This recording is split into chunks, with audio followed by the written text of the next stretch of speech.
Good evening, everybody. It's David Schlotthauer here in the home weather office with another detailed live discussion on violent Hurricane Milton for October the 7th, 2024 on this Monday evening.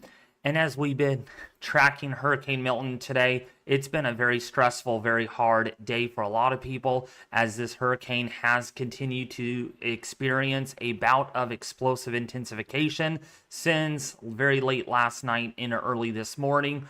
The system has appeared to level off. Not a good sign because this is still a Category 5 hurricane, but it is not rapidly intensifying anymore, and we do have some signs that there's a secondary eyewall that is beginning to form.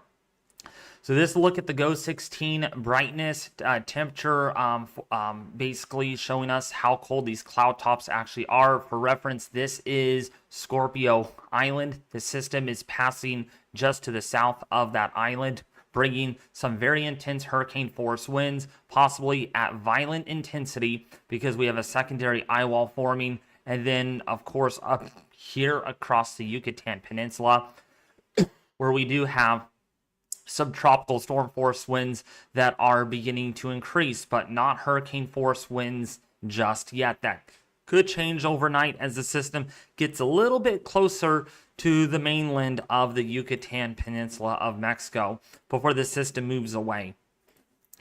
So the system on the water vapor imagery does indicate this is still in a low sheared environment, so we're not dealing with a whole lot of wind shear here. So the weakening that the system is going through right now is because of internal structure changes to the system, and we're not seeing no longer a very intense explosive inner core structure. And I'll show you that here. Excuse me. I'll show you that here in just a little bit. But there is some drier air that is not far away from the system. You can see here from the water vapor imagery, these dark brown colors and gray colors up here do indicate there is a lot of dry air. And we can confirm this by an upper level dropsonde mission. So if we actually go over to the mission that was conducted today, Tropical Tidbits right now is actually overloaded, so we will not show you Tropical Tidbits right now. I've had issues accessing it today. Let me see if we're able to bring it up. I don't think we are. Oh yeah, Mission 9. So this was the upper level dropsonde. I wish I can get different drops here. But what some of the drops... Actually, you know what? Let me see if I could access it on Tropical Tidbits. If it works now. It looks like we are working again, so that is good. So, of course, the Recon mission that does these upper level dropsondes, what they're looking for, again, is areas of drier air. And they did conduct a mission today, and what they have found is there is quite a bit of dry air. If we go to drop number 15... Actually, wait, let's go to drop number 14. Let's see, 14. Actually, very moist. There is drier air over here. Let's see drop number 5. Let's go to drop number 5. Yeah, here it is.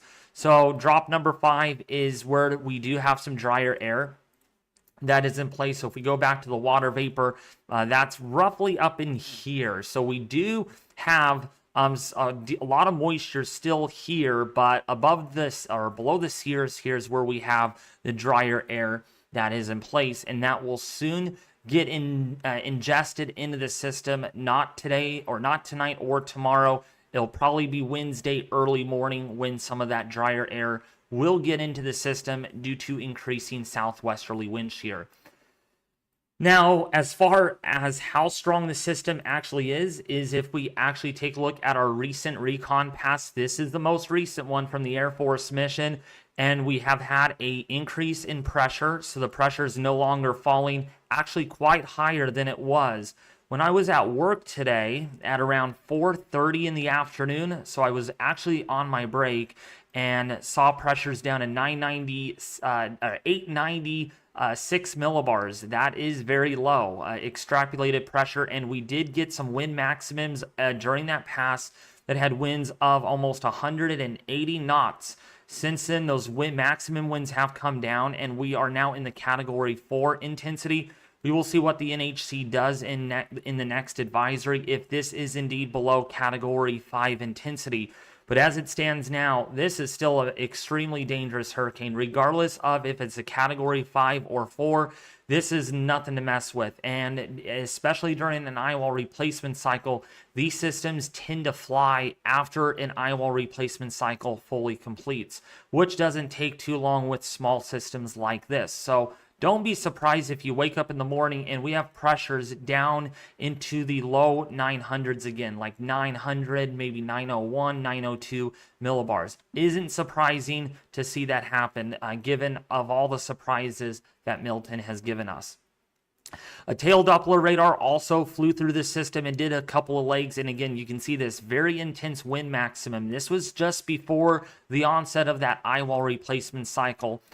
Did find some very intense winds here on the western side of the system. In fact, winds that approached almost 160 knots here on that on that western eyewall. So quite enormous. And some people actually on Twitter described it as that was a composite. This was one of the more intense passes that did show, again, that 152 knot wind at 153 knots at about a half a kilometer above the surface. Keep in mind, this is not flight level wind. This is done at a half a kilometer and did show a very intense wind speed max there. And also, again, a very intense inner core eyewall with tons of lightning. In fact, at one point, there was over 2,000 to 3,000 lightning strikes an hour on this. The lightning intensity has really dropped in a hurry thanks to that inner eyewall that is not as intense as it was. But still, nonetheless, this is a very dangerous system. And you can see right here that on this composite reflectivity from the Air Force mission, actually from the tail Doppler radar mission, you can see what appears to be a secondary eyewall. So you can see that right there forming, and you can see this inner eyewall already beginning to dissipate. So the good news in the short term is this is weakening, but in the long term, once these eyewall replacement cycles actually complete, it could end really bad or end really good. The bad thing is, once these eyewall replacement cycles complete, the system could recontract and re-intensify pretty significantly. Sometimes we could get a stronger system than the first attempt after an eyewall replacement cycle. So don't sleep on this and thinking that, oh, it's weakening right now, it's good, it's not going to be as strong, because we have through tomorrow for this to regroup itself before negative factors get involved. All right.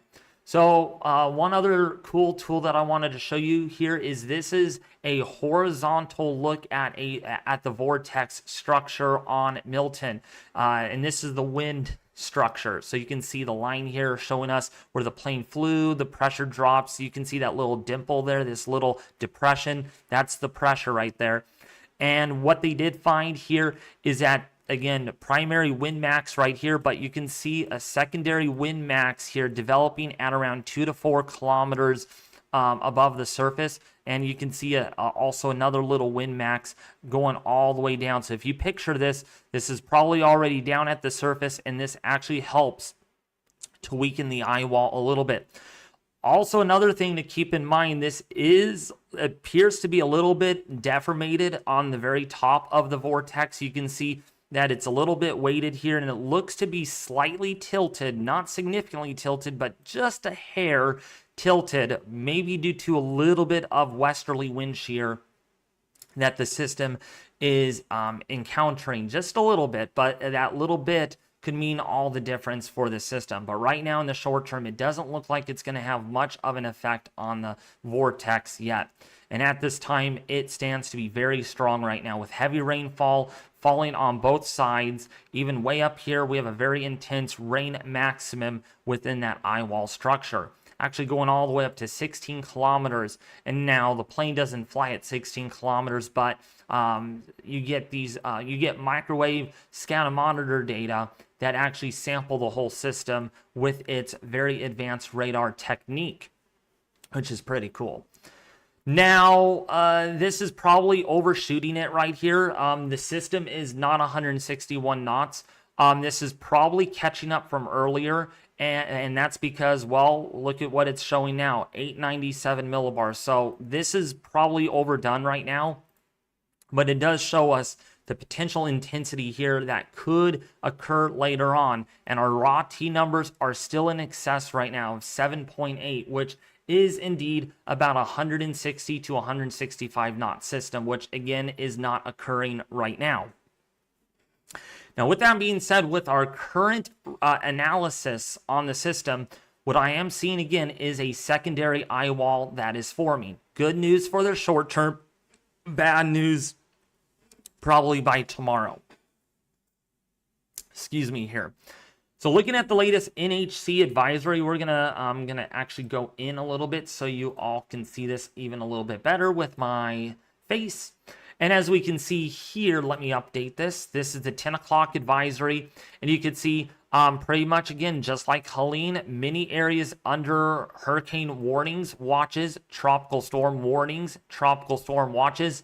If you're under a tropical storm warning, that means tropical storm force winds are expected. This includes for very heavy rainfall, strong winds, of course, on the northern side. And I'm going to show you some impressive radar forecast on off the HAVS-B on how strong this could actually re-intensify to before landfall, and showing some concerns that the system may have once it or right before it makes landfall despite it weakening.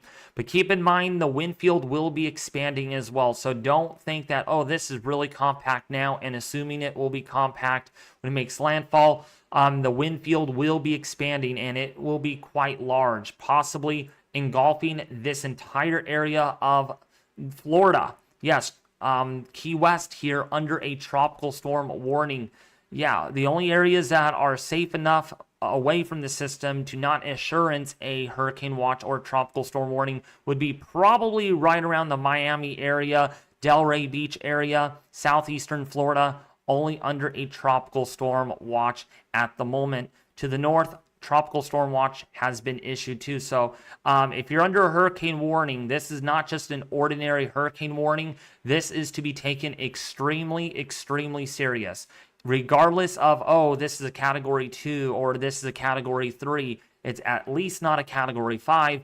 It doesn't matter if what category it is. This will be extremely devastating. All right, I'm not joking when I say that. This is really, really not good. Not good at all, okay? Now, the most likely arrival time of tropical storm force winds are as follows. You can see here there is a 80 to 90% chance, actually technically a 100% chance now over Tampa Bay, Florida. So yes, Tampa Bay, Florida now is at the greatest risk for tropical storm force winds. Sarasota, Florida. If you're in Deltona, Florida, if you're in Ocala, Florida, if you are in Daytona Beach, Florida, you need to take this seriously, all right? I mean, look at on the other side of Florida. This is not just a one and done deal. This is going to go all the way across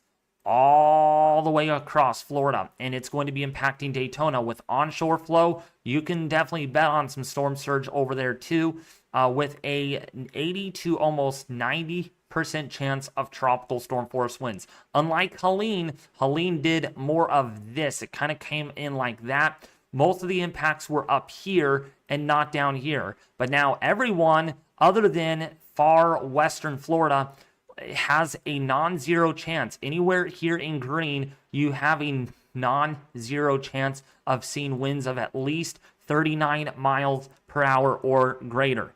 Okay? And those winds would be arriving by Wednesday morning into Wednesday midday, right around lunchtime. So your preparations should be completed by tomorrow afternoon or evening, all right? Do not wait for the last minute. I've gotten told on Twitter and from other social medias that there are evacuation orders in place. So if you are under an evacuation order, you need to take it seriously. Follow all officials, local authorities, and your local government for more information on that, okay? Because if you don't evacuate, then there could be problems. You could be in some serious danger, all right? Here on the YouTube channel are here to save people's lives and not keep people in the path of this hurricane. Treat this as if it is a Cat 3 to a Cat 5 hurricane, all right? Hurricane warnings, okay? So now the key messages for Hurricane Milton are as follows. There is a lot to digest, and I did state that in the chat before the stream started. There's a lot to unpack, probably the most of a live stream. So damaging hurricane force winds and life-threatening storm surge with destructive waves. Okay. So again, the impacts here will be 30 to 50 foot waves hitting the coast of Tampa Bay, Florida, and along the coast. All right. So it's not just a storm surge, rain, wind threat. There's also going to be some high surf, actually extremely high surf that is unsurvivable. Milton is expected to grow in size and remain an extremely dangerous hurricane when it approaches the west coast of Florida on Wednesday. A large area of destructive storm surge will occur along portions of the west coast of Florida on Wednesday. This is an extremely life-threatening situation, and residents in those areas should follow advice given by local officials and evacuate if told to do so. So again, if Roger comes up to your door and say, hey, sir, you need to evacuate right now, what would you do? You would listen to Roger and evacuate. If, I'll just use another person in the chat. If Angela Commander was working with FEMA or working with the government and told you to evacuate, you would listen to Angela, all right? So make sure you listen to the professionals. They know what they're doing. They're not here to scare you. We don't want people to panic with this because you could avoid yourself from panicking if you get prepared. All right. And I know some of you are saying, oh, we've been through many hurricanes in the past. This is no exception. No, I don't care if you've been through many hurricanes in the past. This is serious. This is serious. Actually, I do care that you've been through hurricanes in the past, but this one is literally significant, and it's a direct strike in a very populated area, and you do not want to stay behind. You just don't. Okay, I wanted to make sure I did not use some wrong wording there, because I know some people say, oh, you just said this word, so hopefully I'm okay there. I meant to word that a little differently. All right, so potentially devastating hurricane force winds are expected along portions of the west coast of Florida where a hurricane warning is in effect. Milton is expected to remain a hurricane when it crosses the entire land mass of Florida peninsula, and life-threatening hurricane force winds, especially in wind gusts, are expected to spread inland across a portion of the entire Florida peninsula. Preparations to protect life and property in the warning areas should be completed by Tuesday night, since tropical storm conditions are expected to begin within this area on Wednesday. You heard it. Tuesday night is the last point in time you're able to prepare for this hurricane, unless you want to stay up until like 1 or 2 in the morning your local time. I would like to get to bed early on Tuesday night, and get prepared for a live stream for you all on Wednesday, right? So areas of heavy rainfall will continue to impact portions of the Florida well ahead of Milton, with heavy rainfall more directly related to the system expected Tuesday night through early Thursday. This rainfall brings a risk of considerable flash and urban and aerial flooding, with the moderate river flooding, possibly perhaps a high risk of that. And inland flooding combined to increase the overall threat. So we're talking freshwater flooding on top of storm surge flooding. Those two don't mix. And I'm telling you, we're going to have problems. And I hate to say this, I do believe we're going to have a lot of fatalities, more than what we had with Helene. Because, of course, not everyone is... I'm hoping we can get every single one prepared for this. Us as YouTubers are trying to get the message out, but there's always that 1% of the people that want to stay behind. And I understand your situation. If you're handicapped, it may be hard for you to get out of the house. If you're in a wheelchair, I understand that. But again, I'm sure accommodations with transportation, American Logistics will help you all with the transportation, getting out of your house to a safer area. Okay, peak storm surge forecast. This did come down a little bit. I think it was like 18 feet over here in Tampa Bay, but it doesn't matter. Tampa Bay is still expecting 10 to 15 feet of storm surge. 10 to 15 feet of storm surge. All right, I want to be firm and serious about this. Okay, 15 feet is well over your head. Yankeetown to the south, all the way to Bonita Beach, up and over 10 feet of storm surge is anticipated. And yeah, theoretically, all the way from Indian Pass, all the way down here towards the Florida Keys, have at least a risk of storm surge greater than a foot in these areas, all the way to the center line where the hurricane makes landfall. Storm surge will be greatest. All right, and of course, where and when, where will this make landfall will be be determined. And of course, your storm surge on the other side up to as high as 5 feet. So yeah, I mean, this is really, really bad. Even way up here, you have storm surge concerns. And way down here, big area that this is covering. Rainfall risk here, Tampa Bay, 4 to 6 inches of rainfall is expected. So big, big, big, big time flooding. This is additional rainfall, by the way, 8 inches in some areas. And if you're in a storm surge prone area, you may not be able to take note of how much rain has fallen because, well, the storm surge will make it look like it has rained nonstop with rainfall rates like they're 6 to 8 inches an hour or something, right? Using a random number here, formula. So there is a moderate risk for flooding in the Florida area, still continues, and Miami now out of the major risk of flooding, but still south of you into the Everglades, you have a moderate risk of flooding as well there. Tampa Bay, Orlando, Jacksonville. If you're in Deltona, if you're in Ocala, Florida, yes, Ocala. Mom, if you're watching this stream, there is a moderate risk of flooding in your area. If you're in Daytona Beach, in the east coast of Florida, moderate risk there. This is primarily a southern Georgia and Florida threat right now. Not seeing much impacts for the time being in Georgia or in central South Carolina. You don't need another hurricane moving that over that area because of power outages, which, by the way, there is almost 500,000 people still without power from the predecessor of Helene. Just goes to show you that impacts do last for a while. All right, someone did send me a donation. If I missed it, I am so sorry. Shelly, thank you for the $20 donation. Love you, sweetheart. Thank you for that. All right, so, yeah, I'm so into this discussion. So this is a look at the storm surge. This has been updated, and I mean, folks, this is a lot of red area. Lots of red. And if I turn down the opacity here, you can see that, look at, there's houses. Grandy Boulevard, Grandy Bridge, I believe. I think we have cameras positioned over here, so we're able to see the storm surge, and we will be providing you that in the live stream when we go live on Wednesday. Yes, still going live on Wednesday, that's for sure. Tampa, look at this. All this red, populated industrial areas, all the way down towards Apollo Beach. We turn the opacity up a little bit. Okay, Ruskin, Lost River Preserve, Piney Point, Skyway Fishing Pier State Park area, Holmes Beach. I mean, these whole areas, this is very populated. Even Manatee under that risk. Yeah, I mean, way inland, this storm surge really gets going.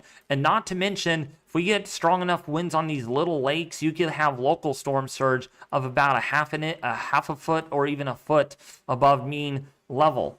Longboat Key also, look at this whole area. And actually, let me go to Google Earth to show you that area a little bit. Siesta Key area. Yeah, so Longboat area. Again, this is part of that detail. I want to make sure I'm very thorough. I'm doing as much as I can here to make sure you guys understand this. This is very populated right here. So Longboat area, Siesta Key down here. These are resorts along the coast here. These will be seriously inundated by storm surge. And look at this. Down here further south, all areas here will have storm surge. I wish there was a HTML file where I could they could provide, and I click on it, it downloads it to Google Earth so we could actually zoom in on individual areas. But yeah, this can't zoom in a little bit anymore. I wish they had that to where we can get closer. City Island over here, Lido Key in Florida. Any areas here smothered in red, it is literally an ocean. It is no longer a little peninsula of any kind. Sarasota Bay will be just sweltered with storm surge. And it goes, look at this. It gets really bad down here. Port Charlotte, very populated area down here. Punta Gorda, somehow that's how you say it, little tongue twister name. Cleveland, Peace River Shores, this whole area here just going to be inundated. Cape Coral down here, very populated area. Cypress Lake, Captiva, St. James City, all the way down here towards North Naples. If you're in Isles of the Capri or Capri area, Marco Island, Goodland, and then you get it down here to more of a unpopulated area, the Everglades. But anything in red here is 9 feet above ground level, and especially right here in Tampa Bay, up to 15 feet. I cannot stress it enough.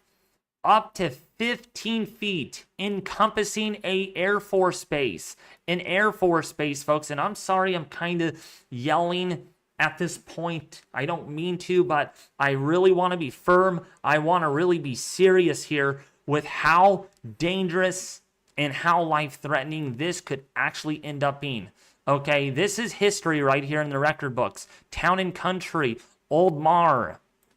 Okay, but really along the coast here, man, my hearts are with you. If you're here in Treasure Island, St. Pete Beach, there is no chance you could stay at all. If you're in the red, 9 feet, that is a swimming pool literally in front of you. Get out.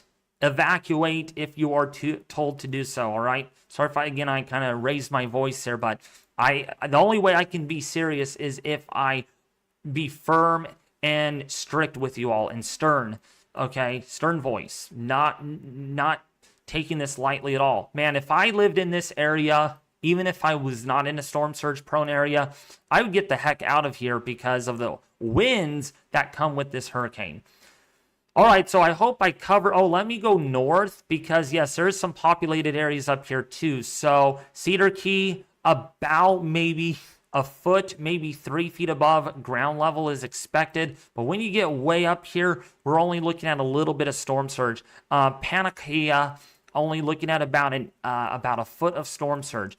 So really, once you go north of Homosassa Springs in Florida, the storm surge decreases. But man, woo, boy, Tampa Bay and in Sarasota, anything in red here is pretty alarming. And of course, you got Charleston, you got Savannah, Brunswick, St. Mary's over here could get up to about a few feet of storm surge. Actually, this is 3 to 5 feet of storm surge down here as well. And of course, along the coast. Yeah, also get here. Take a look at this. Yeah, storm surge from these lakes, Lake George, bombing range over here. Again, these estuaries, these little ponds, you could have local storm surge. So pretty concerning. And of course, where the wind blows towards is going to have an impact. So if the wind is blowing from the northeast here, your storm surge is going to be worse over here on a lake versus upwind, which would be on the northeastern side of a lake. Okay. So I hope that really covers that storm surge. I really wanted to bring this out to you all because I cannot stress enough how serious this actually ends up being. Okay. So Hurricane Milton public advisory here. Winds right now are at 165 miles an hour, pressure 914 millibars. And we got that confirmed from our Recon aircraft. Actually, probably lower than that right now due to, again, the mentioned Eyewall replacement cycle. I'm really not going to go much over the discussion, only that I will read this part right up here because this is more serious. And then I'll probably read this down here too. So let me zoom in and then we will get to our models, okay? Our hurricane models are in the process of rendering here shortly. So both Air Force and NOAA Hurricane Hunter aircraft have been investigating Milton. Earlier, the hurricane hunters found that the minimum central pressure in the eye had dropped to an estimated of 897 millibars. Based on this, Milton had the 5th lowest central pressure in the Atlantic basin ever on record. Subsequent center penetrations by the aircraft indicated somewhat higher central pressures. Also, flight level winds and dropsonde data from the aircraft suggested some decrease in intensity, and the advisory intensity is set to 145 knots. The decrease is likely the result, I want to really make it clear, the decrease is likely the result of an eyewall replacement cycle reported by the hurricane hunters, all right, leading to a double wind maximum radiating from the center. Notwithstanding, Milton, all right, notwithstanding, Milton still remains in an extremely dangerous Category 5 hurricane.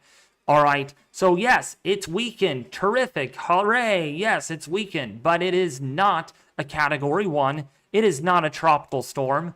It is a Category 5 hurricane still. And does this weaken take it down into Category 4 intensity, which again is still extremely serious? Remember, I think it was Rita that made landfall as like a Category 4, and I think it was, I'll have to look at my stats properly. And also, which hurricane? Michael. No, not Michael. Laura was only a Cat 4, and you saw how much damage that caused, and Katrina as well. Think about those systems for a while, all right? So now, so long as Milton remains in an environment of light shear and over very high oceanic heat content, its maximum intensity should be governed more by inner core fluctuations. All right, so it may weaken a little bit and then really intensify a little bit and then weaken a little bit. So just kind of bounce housing between probably a Category 4 and a Category 5. However, the ship's diagnostics indicate a significant increase in vertical wind shear within 24 hours, likely associated with increasing southwesterly upper level flow over the eastern Gulf of Mexico. Therefore, a decrease in intensity is predicted before Milton reaches the western coast of the Florida Peninsula, regardless of the peak intensity. And I want to really make this clear in this live stream, and I'm going to highlight this in red, in actually pink colors. Regardless of the peak intensity, the eyewall replacement cycle will likely lead to an expansion of destructive inner core winds during the next day or two. All right, so what I'm saying here is an eyewall replacement cycle is good, that the winds come down, but it also means that the wind field expands. So the energy, the kinetic energy is unraveling from the hurricane. So what was once a very compact system? So think about it this way. So here's me, here's my beautiful face, right? So think about that, you fist bump, right? Squeeze as hard as you can, okay? Squeeze. You're using a lot of your energy to squeeze, but then let go. And look what happens. It's a little broader, right? My fist is a little broader, or my, whatever you call it, okay? That's what we're looking at here. It's unwinding itself. So it's broadening out.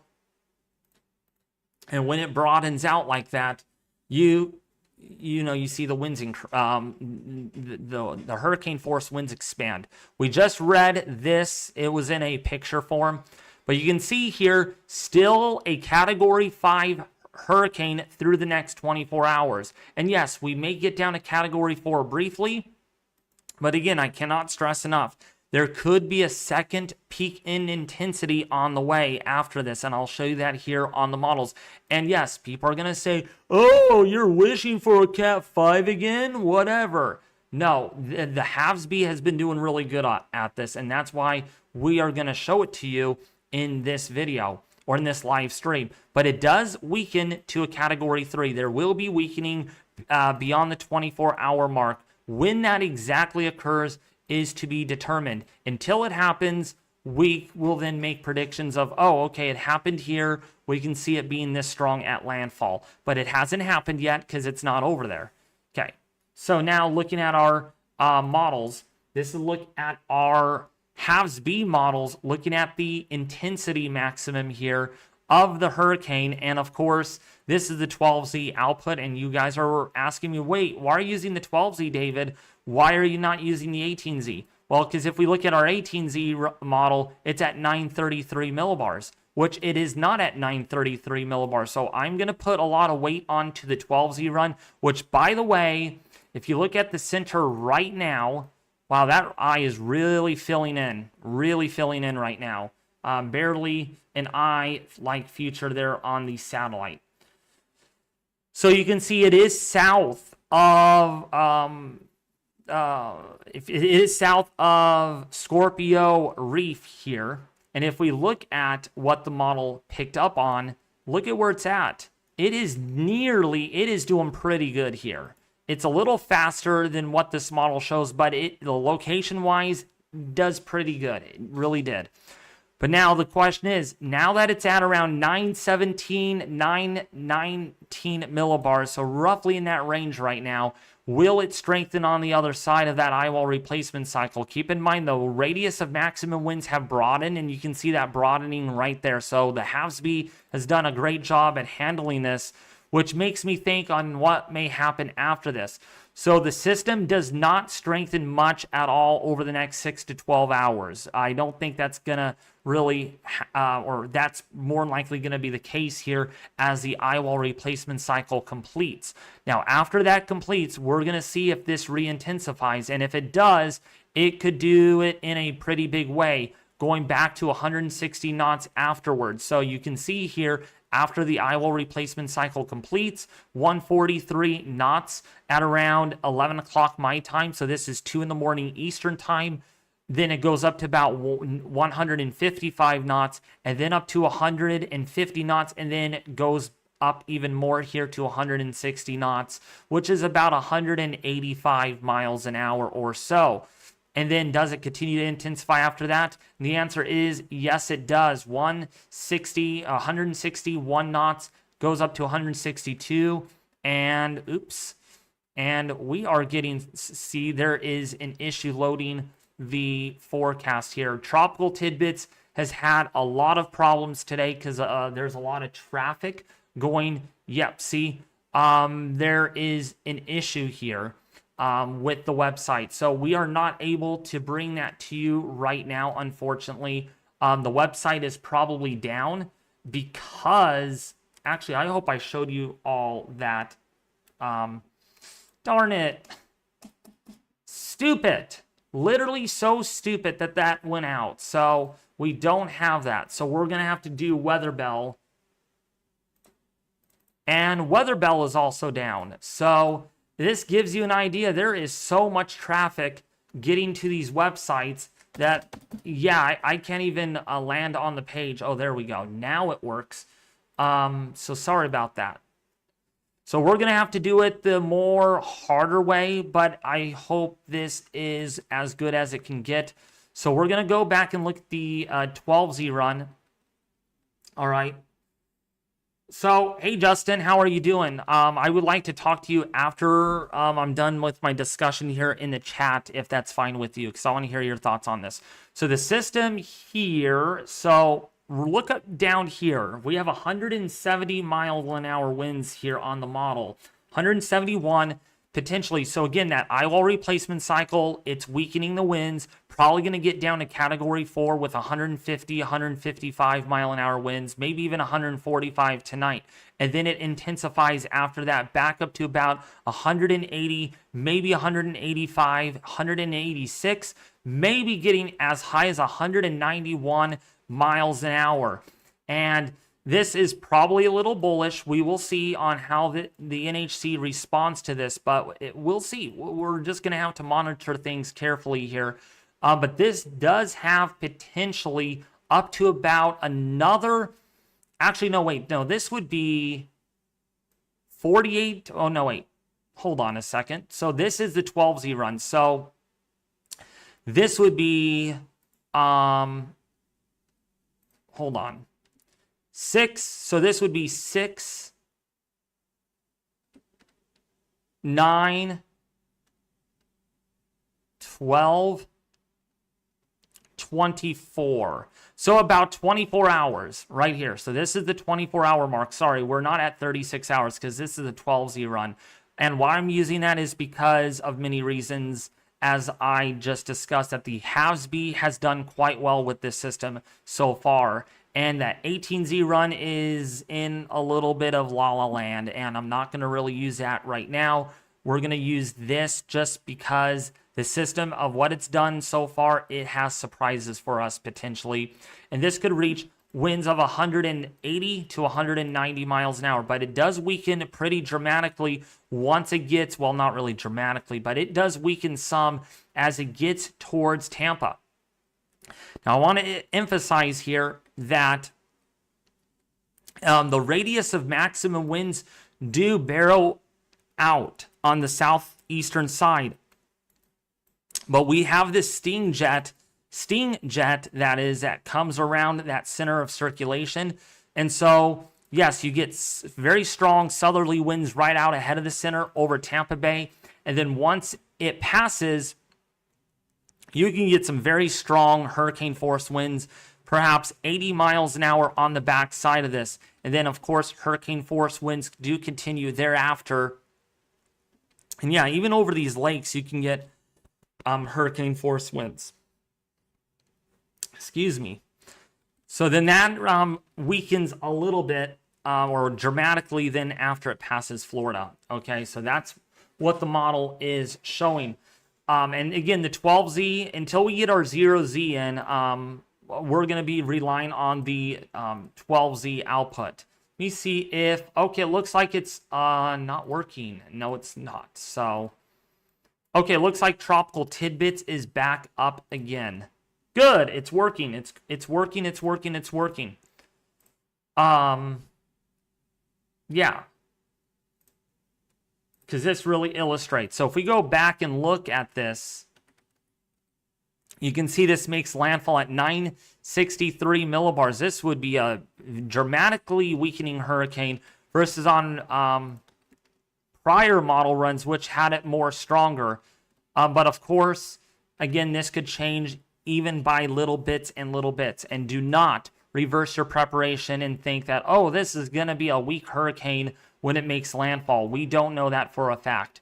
And for a reason for that, if we look at the H-Wharf model, which also shows a very deep system, moves closer to the coast, 945 millibar. That is deeper from prior model runs. In fact, it's actually about as deep. Never mind. It is about as deep.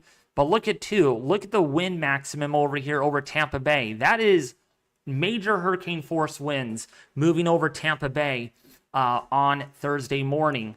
Okay, this model, by the way, wow, this is really moving slow and could take another day or two before it makes landfall on the H-Wharf model. The HMON model, let's look at that. And as we go forward to, this could actually make landfall more like on Thursday morning. So this has been delayed a little bit more, but the impacts have not changed. Still looking at hurricane force winds over Tampa Bay, Florida by Wednesday night into early Thursday morning. Now, I cannot stress enough, the rain impacts will be significant with this as well. Let's go and look at the HAVSB forecast, showing you all in the Tampa Bay area. So, of course, when this inner core structure erodes due to the powerful southwesterly shear is going to be determined. But when it does, you're going to be left with a northern eyewall that remains intact, but the southern eyewall really falls apart here. And in fact, there is no rain here at all. And you might think that, oh, it's not looking not looking bad at all. You got to understand, if we get any rain bands that wrap all the way around here, that steam jet, that intense wind that gets transported down to the surface could be immense. You could see wind gusts potentially still at Category 4 intensity with this system, regardless of how it looks here. And again, this is generous given that we're not there yet. Okay. So what's up, Justin? How are you doing, brother? How's my God doing? So what are your thoughts on this storm, Justin, now that I talked about this? Do you think this could make another run for peak intensity again on the other side of the eyewall replacement cycle?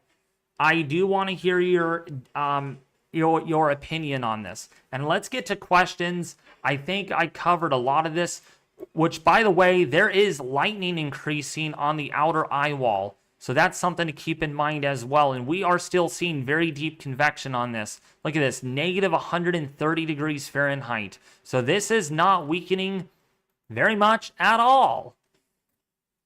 So even so, you do have not much of an eye-like future there. It has weakened theoretically. That's why the eye has cooled dramatically. But it could be much clearer on the other side. It is dependent on how clean the eyewall replacement cycle is tonight. If it can complete it in a timely fashion, it has most of tomorrow to intensify again before a marked increase in shear. Okay. So but now based on satellite, Justin, it's quite hard to estimate this on a satellite. Darn it.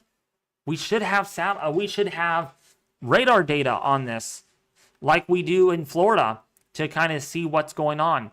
So what is the state of the eyewall replacement cycle right now, Justin? By the way, if you guys are new to the channel, please subscribe. Please subscribe if you haven't already. You guys are awesome, and I'm glad to do this live discussion tonight. I'm really glad to do it.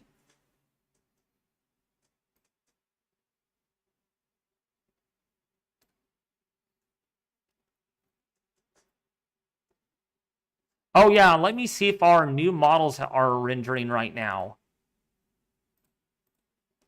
Almost forgot about that. Nope, we have no new models in yet. Once those render, we will give you the latest forecast as we rehearsed, as we did it many times over. Thank you so much. I do appreciate it. I'm glad I'm doing a great job, you guys. I've got some good news. That some of you might like. The good news is I may miss work tomorrow. I may not go to work tomorrow because of how intense the system is. Now, that is based on a couple of things. One, what does the structure of the hurricane look like? And two, does it need additional updates on it? So that's going to be dependent. If this system looks like it did today, you bet I'm going to be doing updates on this throughout the day on YouTube. But if it looks kind of like this, it kind of looks a little mess and it doesn't look so much like a Category 4, Category 5. Not that I don't want to update it on, but the seriousness of this, well, it's still extremely serious, just as it is now for Florida, but it doesn't need additional updates, if that makes sense. Today was more of that rapid fire update kind of thing. Okay, Justin said something. Local radar shows that the inner eyewall starting to weaken. Recon also showed that the outer eyewall strengthening. Based on that and the maintained cold symmetrical CDO, it looks to be in the latter half of the cycle.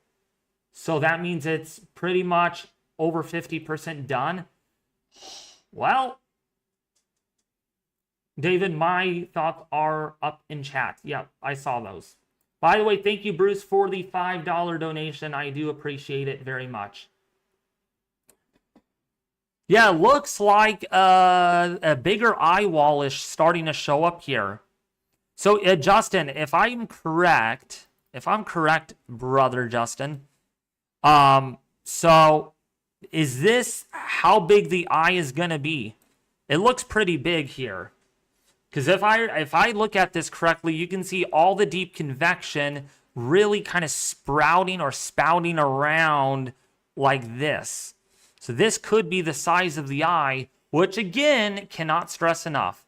Let's go back to the 12Z model run.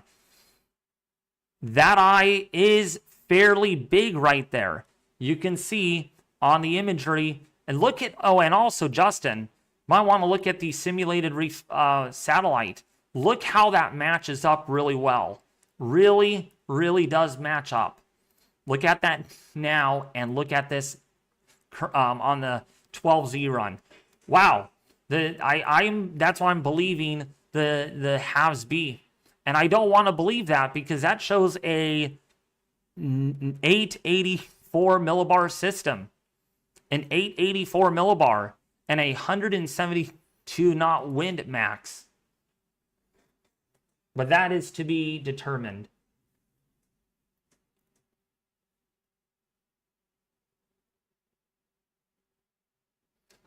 The Eyewall is going through replacement. Yes, it is. I know that for a fact. It is going through an Eyewall replacement cycle as we speak.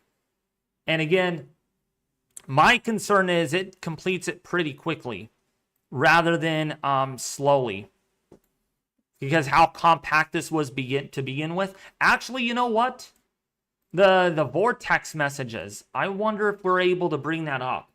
Because they did show that the eyewall, the secondary eyewall, was this X amount of distance. Shoot. Are we able to bring that up? Yeah, right here. Okay, 919 millibars. So the pressure has came up a little bit. So the inner eye wall diameter, 6 nautical miles. The outer eye is 22 nautical miles right now as of the latest pass. The eye wall character is closed, so it's not open at all. It is not open. Okay. So actually this has come down a little bit. The outer eye diameter is 22 nautical miles across, but it was like 24 or 25 earlier. So it is contracting a little bit more. So we'll see what that means. But the maximum surface wind still supporting a Category 5 hurricane. So this is still a Category 5 hurricane. And look at those cloud tops, still negative 86, 90 Fahrenheit. Not necessarily because, okay, because some subsidence from the vertical hot towers can give the effect of an eye, but yes, it will be larger than the previous one. Also, another question, Justin G, is this going through an eyewall merger cycle instead of an eyewall replacement cycle, which actually kind of, it relates to an eyewall replacement cycle, but there's this new term I've heard recently, an eyewall merger. So like an eyewall merger taking place, which allowed Beryl to become a Cat 5 hurricane pretty quickly on the other side.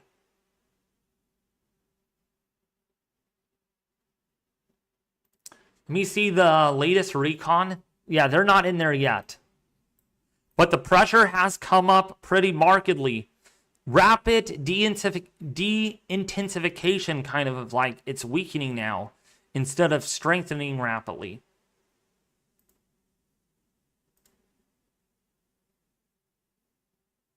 Given the noted double wind maximum in Recon data and the weakening of the first eyewall, it seems to be a normal eyewall replacement cycle, not a merger. Okay, because someone actually said on Twitter it was like a merger eyewall replacement cycle.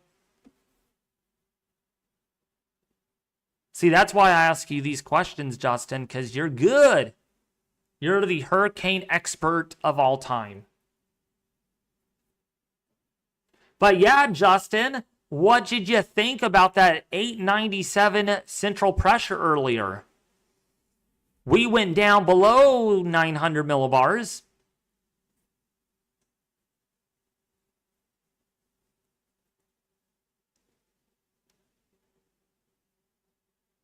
Yes, he corrected himself. At first, it did look like a eyewall merger. Okay.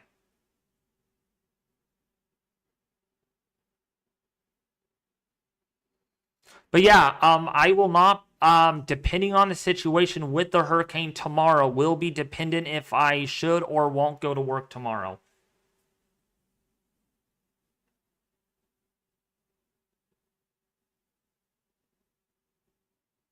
Yeah, that's what I think, Justin, because it was rising from the very first pass to the current status right now. So I'm thinking the pressure might have went down to about 893 millibars between the missions from this morning and this evening. That's what I'm thinking. But of course, that's not official because the plane did not find that. But I wonder if they'll estimate that in their post-analysis.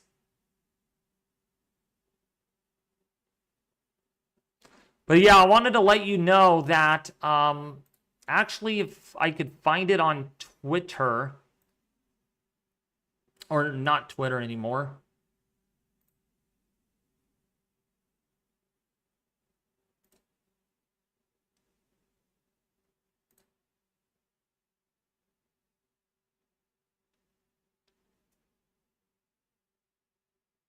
Oh, I missed that part of the discussion, or did I not? From... Oh, yeah. Oh, I did miss a little bit of this. Wow. I missed the whole end of this. Someone put this on... Wow, I love X. That's why I post a lot on X, because I can see what people are posting on there. The system... Okay, so... Residents in Florida should closely follow orders from their local emergency management officials as Milton has the potential to be one of the most destructive hurricanes on record for West Central Florida. Yes. I don't know if you guys caught that. Man, I kind of breezed through this discussion, not reading. Thought I read that, though. But yeah, you can see here, as Milton... has the potential to be one of the most destructive hurricanes on record for West Central Florida. That is some scary wording, and actually I got to give a little shout out to Sammy on Twitter for that. This guy right here, pretty good, awesome expert at covering the tropics, and he even highlights it here, right down here in the discussion. And then he puts, of course, scary wording from the National Hurricane Center in this evening's discussion. And that is truly scary. Scary. All right. But yeah, big shout out does go to Sammy Troup for that. Troup. By the way, if you guys want to follow me on Twitter or on X, see, I'm used to saying Twitter. It's not Twitter. It's actually X. Hey, if people want to call it Twitter, I guess I'm kind of old school, so I can just call it Twitter. Ome Gaming, thank you for the $5 donation. Yankeetown, Florida. Do you think I'll be flooded again? Yankeetown, Florida. Let's see where that is again. I don't like forgetting things, but my mind is just not running at its best because I did not get a lot of sleep last night. So, Yankeetown,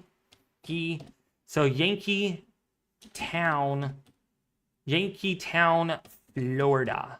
Go to Florida. Oops, not that.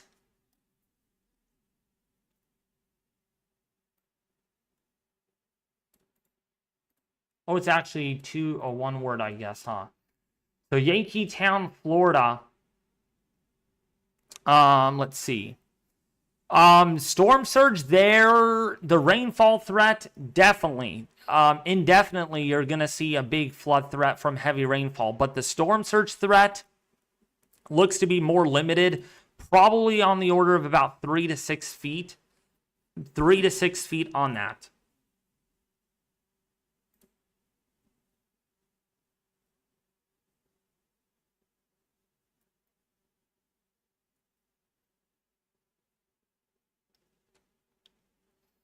Oh, I love what Angelina posted here. Great job, Angelina, for showing how serious this situation could actually be.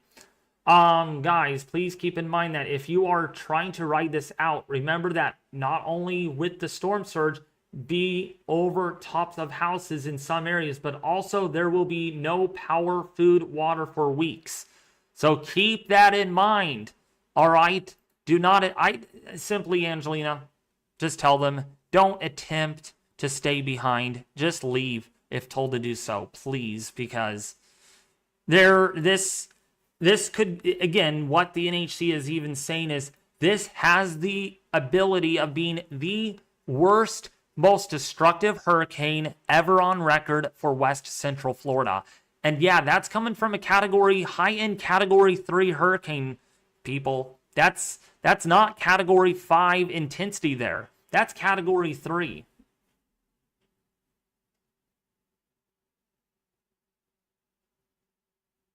What if we aren't told to do so? Well, that's because either you're not by the ocean where there's storm surge, or number 2, the rainfall or wind threat won't be as significant. Again, see, I'm not going to answer that properly. Please follow your local officials is all I'm going to say. Please follow your local officials for the information. All right? What if we are going to get storm surge and they don't tell us? Just please don't ask that question, because I can't answer for them. I just can't. But it looks like the hurricane is now turning more to the east-northeast. So it has made that turn a little bit. By the way, if you are liking the stream, please hit the like button and share this live stream with your family and friends on social media. Because again, we are live here for a while because our new Halves B run is coming on in. Coming on in, and let's see what it shows. Wow, interesting. It thought that it went down to 894 millibars. Wow. This is broken. This is so broken on the Halves B. Seriously, 886 millibars? Really? Seriously? On the Halves B model. That's not correct. I hope this is not an outlier model now, where it's going to just show an 860 millibar system. Because at that point, then I'm going to start not trusting this model as much. Because if it initialized it too strong, then it might be a little too strong to begin with.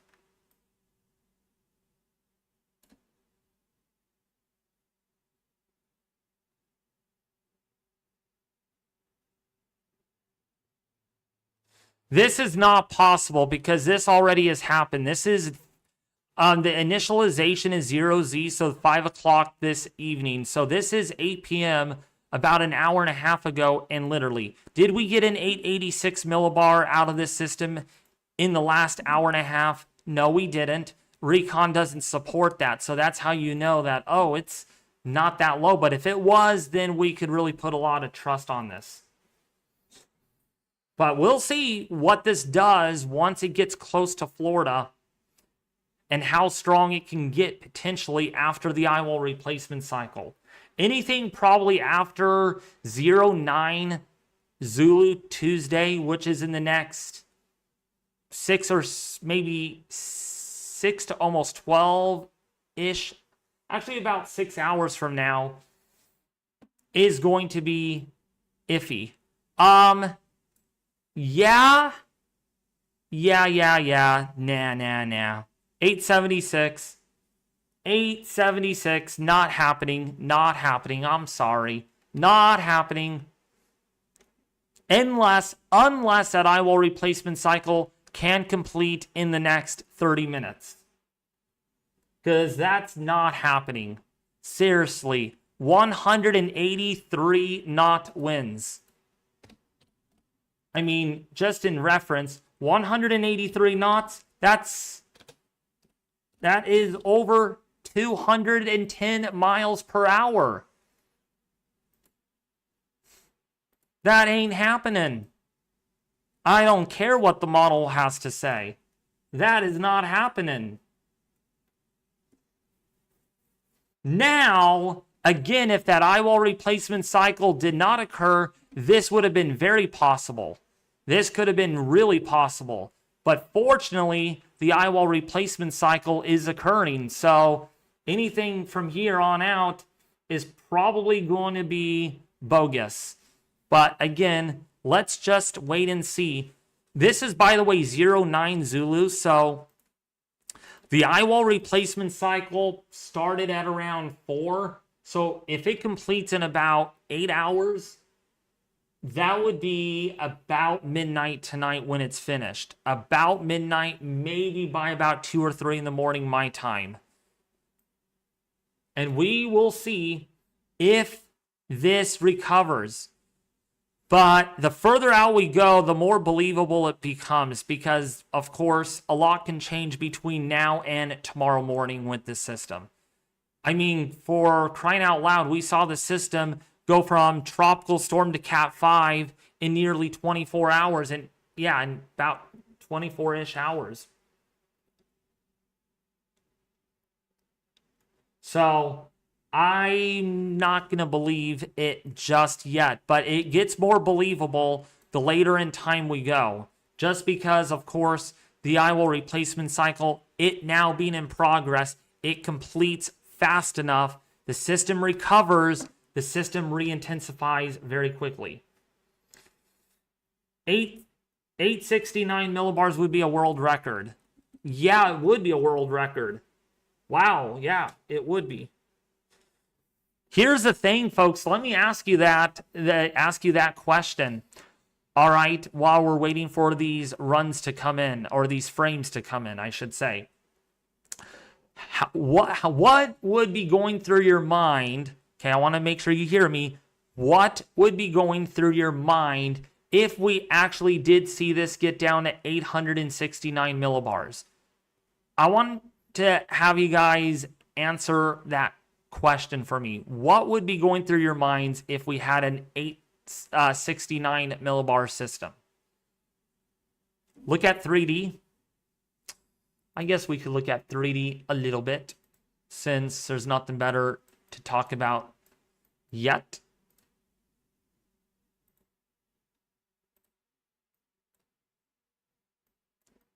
Oh my golly, there's a lot of lightning on this. Tons of lightning in the outer eye wall. Wow. Back into trooper territory. We'll see if this... Oh, yeah, look at the lightning on this.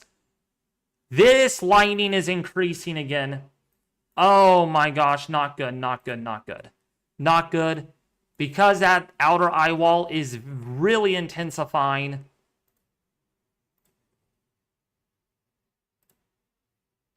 The pressure has gone up still, though. We'll see if this pressure really drops back down again. It is still in the 920s, though. Still in that range of a Category 5 hurricane. Actually,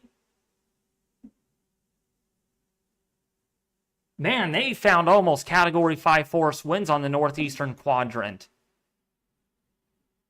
Wow, okay. So, let's see. I would freak out. Yeah. If I saw something like that, I would literally donate $1,000 to Samaritan's Purse or to the American Red Cross right now, if that actually happened. So this is, oops. Oh, that's the bonkers run. That's the old run. Hold on. Okay, here's the latest run. I was going to freak out like, whoa, it's done already. So, yeah, now lightning does not mean this is rapidly intensifying necessarily, but that eye wall, yeah, look at this. There was no lightning on this earlier. If I remember, there was not as much lightning on this. And actually, you know what? Let me go to Weather Nerds to confirm that. Again, this does not mean it's intensifying necessarily, but that outer eye wall is getting strong. It's intensifying. So once that outer eye wall contracts enough, then this thing is running for the money. It could go bonkers before whenever that next eye wall replacement cycle actually occurs. Again, not intensifying yet. but we'll do so probably overnight tonight. Just get prepared to wake up and have another clear eye on satellite imagery. Yeah, see, look at the eye, the lightning activity in the eye structure did wane away. Look at, there was barely anything on there. There was barely anything on there, and watch this. Watch the last few frames. Boom. Look at how it increased. Look at how it just jumped up like that. And actually, let me zoom in to actually get a rough estimate. So, man, these cloud tops right here are negative 92 degrees Celsius. These are very intense cloud tops right here. Very intense. You bet. Very intense.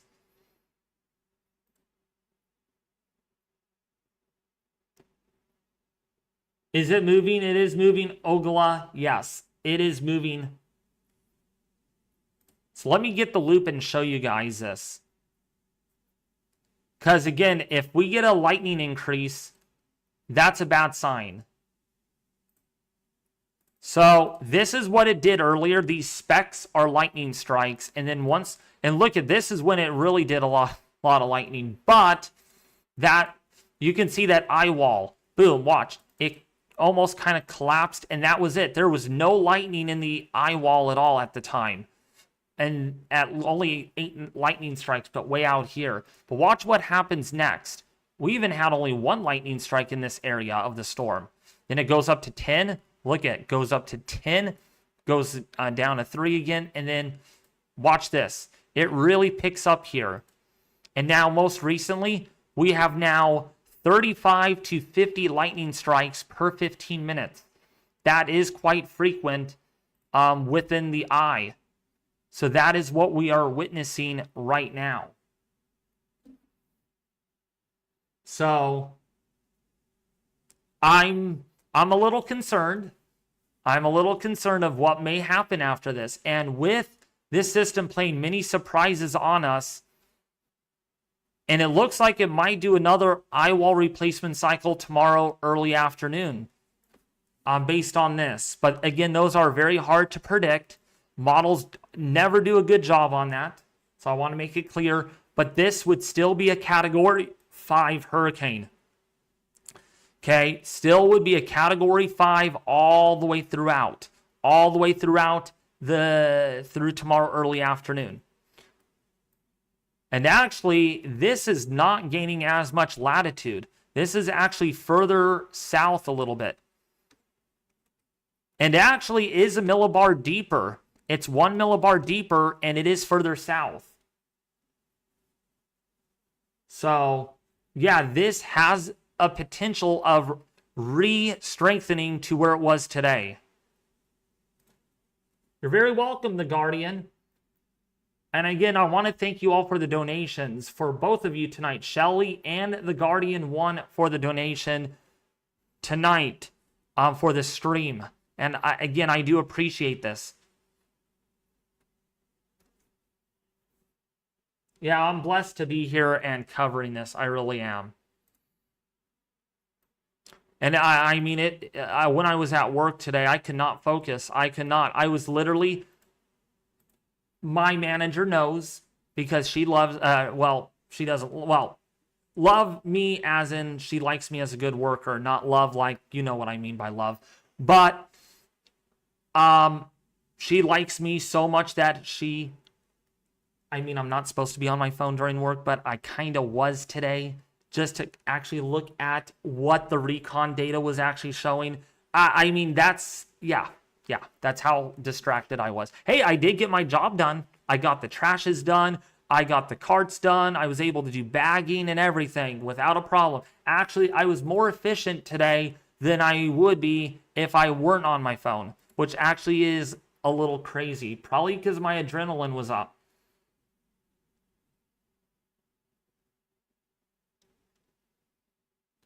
Okay, Justin, by the way, I wanted to let you know, we are seeing a huge increase in lightning activity on this. I don't know if you're seeing this, brother. Look at the lightning on this. Look at all the strikes happening. I mean, Wow, huge increase in lightning in the last 15 minutes.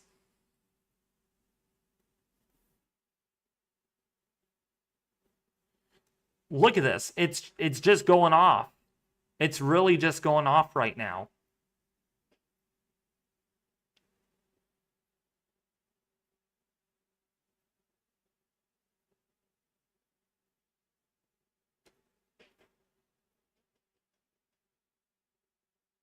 Yeah, sorry, Kristen. It was a misclick. Yes, Justin wanted to iterate on that. But by the way, thank you, Name, for the $2 donation. Thank you, Justin Hawkins, for the $2 donation. Justin, what are your thoughts about this lightning activity? What are your thoughts about this? I mean, maybe some intensification soon to occur in the next 3 to 6 hours. Every time I go live, this thing wants to intensify. But when I don't go live, this thing de-intensifies. Seems to make sense as the outer eye wall strengthens. So now with that being said, Justin, look at all the lightning. Look at that barrage. Man. Thank you, Skylark, for the $50 donation. Look at all those lightning strikes. Yep, there goes another one. Man, huge barrage right there. Huge barrage of lightning. And another one. And another one. And another one. Man, they're just going off.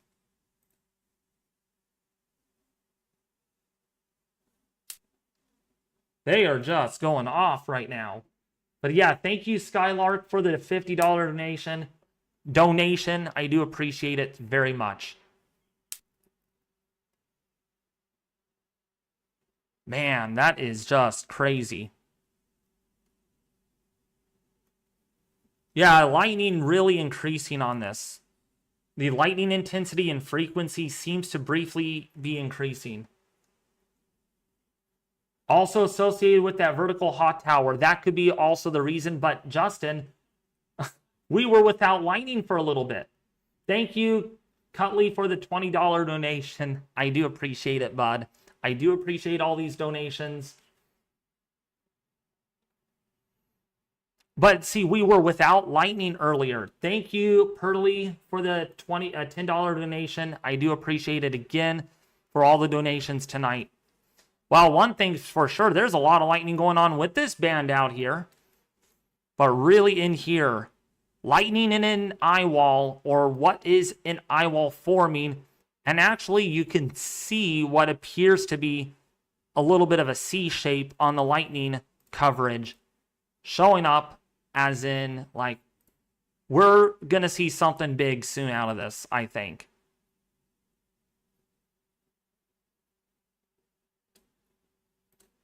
Let's see what the halves model is showing while we're tracking this live.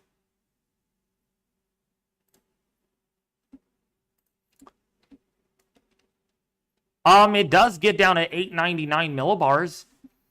Again, yeah, 899 by tomorrow afternoon. Again, that demarcates the potential with this. It gets down to 911, 910. Not as strong as the last run, though. Or not the last run, but the 12Z run was a little more aggressive. So probably in a more realistic fashion in this output. Probably not going to see a sub 900, but again, just because I said that doesn't mean it's going to happen. But one thing for sure, nothing is believed until we get past 09 Zulu, which means, well, if the outer eyewall is intensifying this quick, this could complete very quickly. And once that happens, trouble, trouble, trouble. But the halves B right now is not as aggressive, but again, do not take this lightly. Just because, oh, it's not as aggressive, that means it's going to be weaker on Florida. We don't know that. We just don't know that. Treat it as it is a historic storm, potentially.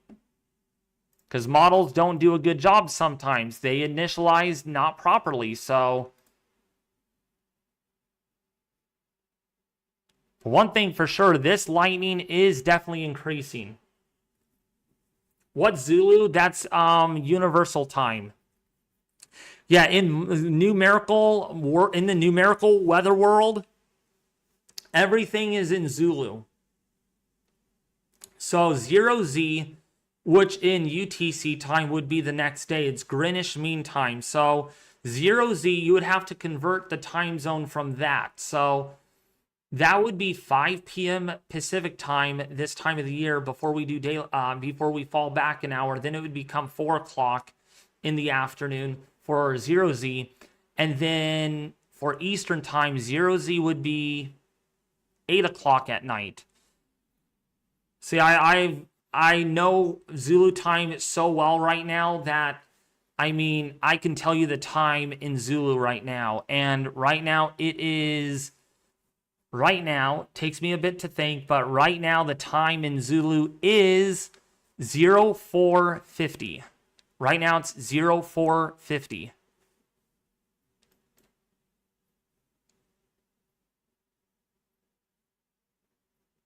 So when you look at 18 Zulu or 20, so 21 Zulu is 2 in the afternoon.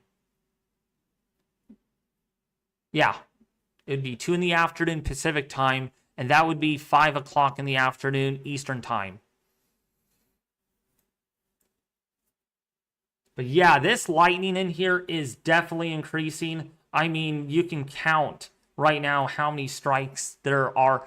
You know, I hope not, but I also hope the lightning could give us a picture on what the eye is doing as well. So if we can get enough lightning in here, we can see what the Eyewall is doing. If this lightning is able to wrap all the way around and encircle the core, then we can get a pretty good idea that, oh, this is intensifying.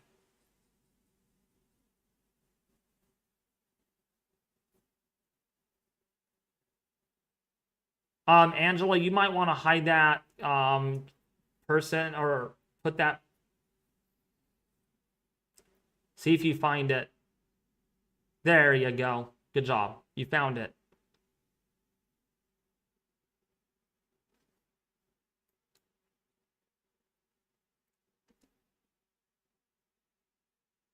That actually kind of made me upset. That actually disturbed me. So,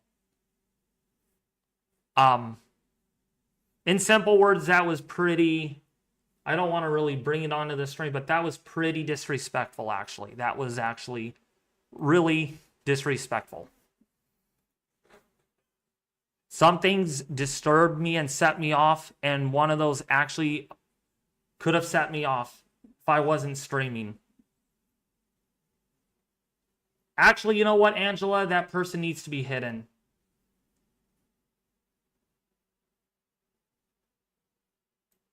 I don't know if it's too late. Oh, I'm fine knowing James. I'm not going to let it get to me, but I mean, there are certain things that set me off, and that's one of them.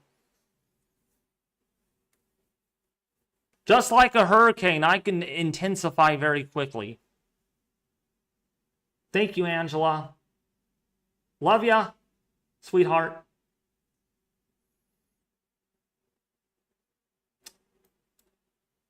Thank you, Beans. I love you too. Beans, don't spill the beans. And that's what this hurricane is doing. Don't spill the beans now. Which, by the way, that inner core is away from land, which means there's a lot of moisture that is able to get around this. Wow, look at all that lightning all of a sudden. Really picking up. Really increasing even more.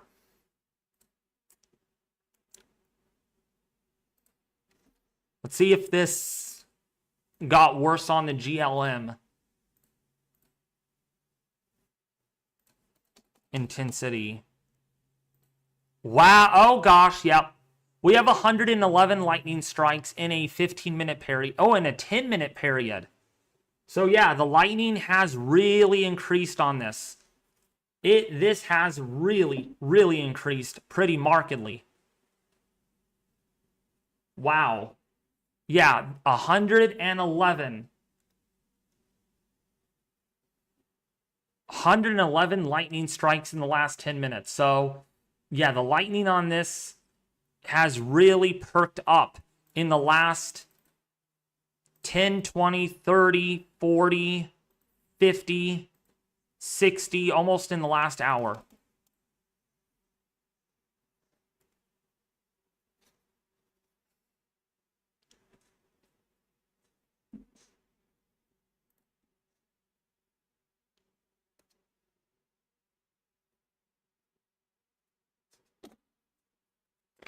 So that's not a good sign. We'll see if this consolidates pretty quickly, and we're going to be looking for lightning to wrap all the way around. Yeah, that's how detailed and specific I am with my hurricane tracking. If you guys don't think I'm smart with this stuff, I am really smart. You can already tell. And as smart as this, if we get lightning that wraps all the way around, that means that whole eyewall is well closed, well intense, and it is soon to do something. What's up, Lonnie? How are you doing, Lonnie Davis? So, yeah, we're tracking this in real time right now. Let's see what our halves B is showing. Not as intense as the last one, but still in the sub 900s at 12Z. So still showing this. It is still showing that this thing is not going to weaken at all through Wednesday morning now. Through Wednesday morning, and this is a symmetrical hurricane. There is no erosion of the eye wall at all on this run versus a previous run had an open eye wall to the south. This run has a more closed, coherent circulation. Don't you dare tell me we're headed into more deeper trouble. That is really why I'm watching every model. I'm not losing myself over any of these models right now, because this could really make a difference. I mean, look at how coherent this eye wall is. Look at the last one. If we look at the wind max, notice that there is barely major hurricane force winds, and then look at right here. You get this C shape, and the wind field is more irregular on the 12Z run. So you can see that how it shapes up. And look at this run. More symmetrical. It's not good. It's not good. Means it might be like, oh, I'm going to resist myself. It's kind of watching the show Jail. Have you guys watched that show where these people like to resist? This thing is trying to do that. And it's down to 897. That is as low as it was today.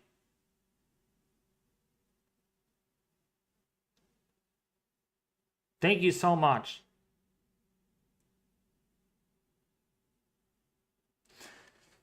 Jacksonville, Florida. So until we get that run in, we're just going to look at the H-Wharf model, since it's more of a potential realistic scenario based on the NHC. So Jacksonville is going to get a lot of rainfall, and we don't have we do have the H-Wharf parent run, but I don't think, we can't get you the radar forecast. But the moisture plot here does show that there's going to be a little bit of rain for Wednesday morning, but it really increases in intensity as that hurricane moves in. Now, this is a 12Z run on the parent H-Wharf, okay? This is the latest we can get right now on this, because there's been some issues on the website, on Dr. Levi Cowan's website, because of the fact that there's so much traffic getting into the website, okay? But we can see clearly there is going to be a lot of rain, a lot of flooding. And in fact, if you look at this track, Jacksonville could get over a foot of rainfall. Could literally get over a foot of rainfall with this. I want to make it really clear, okay? Jacksonville, over a foot of rainfall. Tampa Bay on here, possibly 8 to 10 feet of rainfall. Or not 8 to 10. 12 inches. Did I say 12 feet? Holy moly. If I said, see, my speech is intertwined tonight. It's just that I'm talking too fast, but I'm also a little bit on the sleepy side. But yeah, not 8 to 12 feet, 8 to 12 inches of rain there over Jacksonville. And sometimes I can't even remember what I said there. So Tampa Bay, Florida, you might see 6 to 9 inches of rainfall on this model. But overall, Florida is going to get 2+ inches of rainfall. That's a guarantee with this. All right. And actually, you know what? The outside of this box, mysteriously, much of Florida here gets 10 inches of rain or more. But remember, this would be weakening rapidly over Florida, but still remaining a hurricane even on the other side. Okay, just keep that in mind. So yes, big time flooding for Jacksonville. In fact, they may extend that moderate risk a little further north. If it hadn't already been... Actually, Jacksonville is in the moderate risk anyways. Well, most of it, maybe not the rest of it.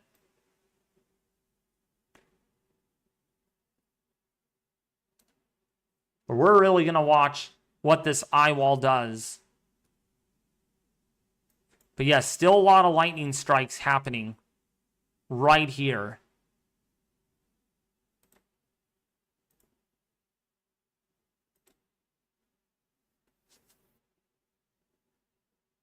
Man, that lightning though. Jeez. Very symmetrical hurricane, by the way. Really, really symmetrical.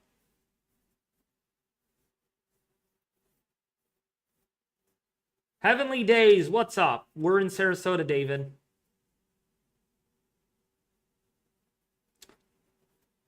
Okay, so yeah.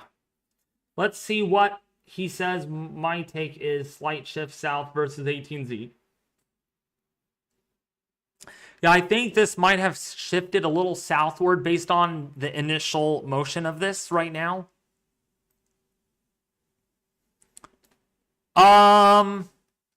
We got a problem.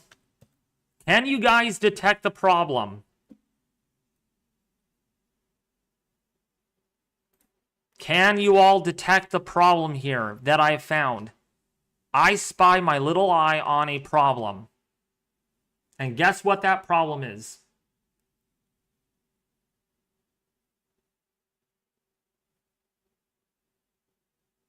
All right, Justin confirms that the Eyewall replacement cycle is pretty much almost completed. So, man, Justin, 6 hour process tonight, would you think? 6 hours? Because I think it started at 4 o'clock California time, right? And it's a little past 10 o'clock. Actually, no, it is 10 o'clock. My clock up over there is 15 minutes ahead for many reasons. So it is literally a 6 hour process. That's pretty quick for an Eyewall replacement cycle. Thank you, Scott. Closed loop, that's the problem. But guess what?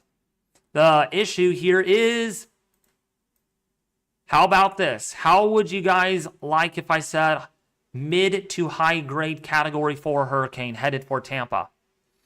Because that's probably what this shows. That's what this actually does show. Hurricane force winds here, which by the way are a little bit more symmetrical than the last run.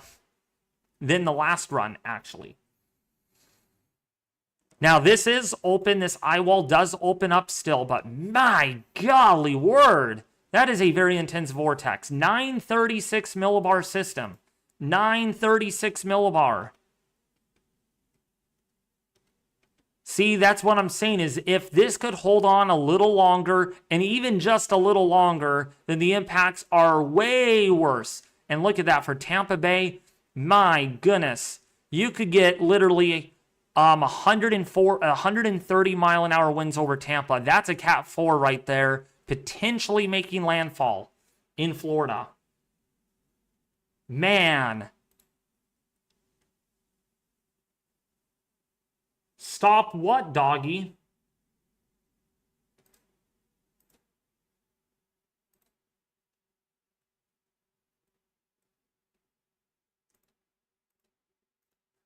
Boy, Angela, you are on a roll tonight. You're on a roll tonight, aren't you?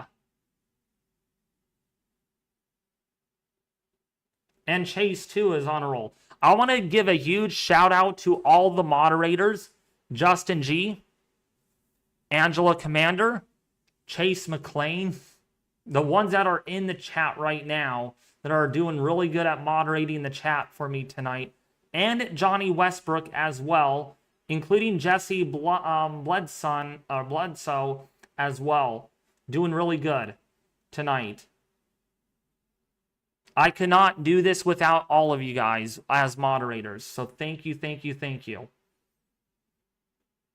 Fortunately, I did pick the right ones because I picked a lot of you, not really randomly, but I said I need more moderators, so I just picked random, not really random, I was more careful, but like, good thing that these are the trusted ones, so yeah.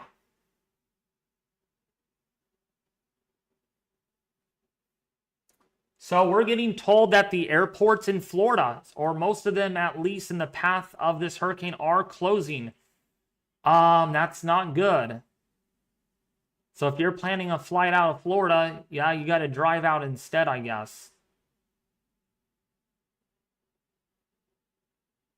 Would 130 mile per hour be sustained winds, not including gusts? Yeah, these are sustained winds here. These are sustained, but also keep in mind we do have some cold air pooling behind this, so this would be more of a steam jet setup, more not like, because there's no eyewall here on the model. If we actually go over to the reflectivity, I mean, there's barely an eyewall over here. Very weak indeed, but man, look at this pressure gradient right here.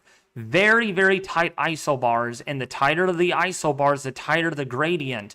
And again, a pressure gradient force is the gradient is basically lines of equal pressure. The tighter the gradient basically is a bigger pressure difference in a short distance. So in this case, you're seeing a pressure difference here of about 30 to 40 millibars within a distance of about, 40 nautical miles. That's pretty tight. That's very tight. But yeah, I want to give a big shout out to you, Justin, for really helping me decipher the diagnosis of this hurricane. You could be the hurricane doctor. No, I'm just kidding. So, yeah, and you know what, Justin? I'm bleeding. Hold on, folks, I'm bleeding.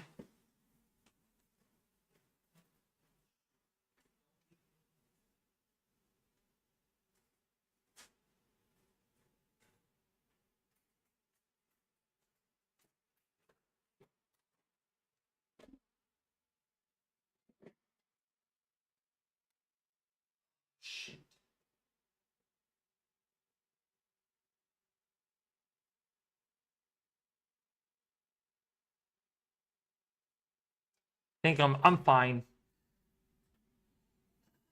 No, I'm fine. Just mosquito bite, and it's open. So yeah, it's an open wound, but it's getting better, of course. So we are starting to get lightning even up here now. So we're starting to get some lightning strikes, fluttering up here, but not making progress much right now. There definitely is lightning on the southwestern side, which is unfortunate because that tells us there's no wind shear on the system. There is no wind shear.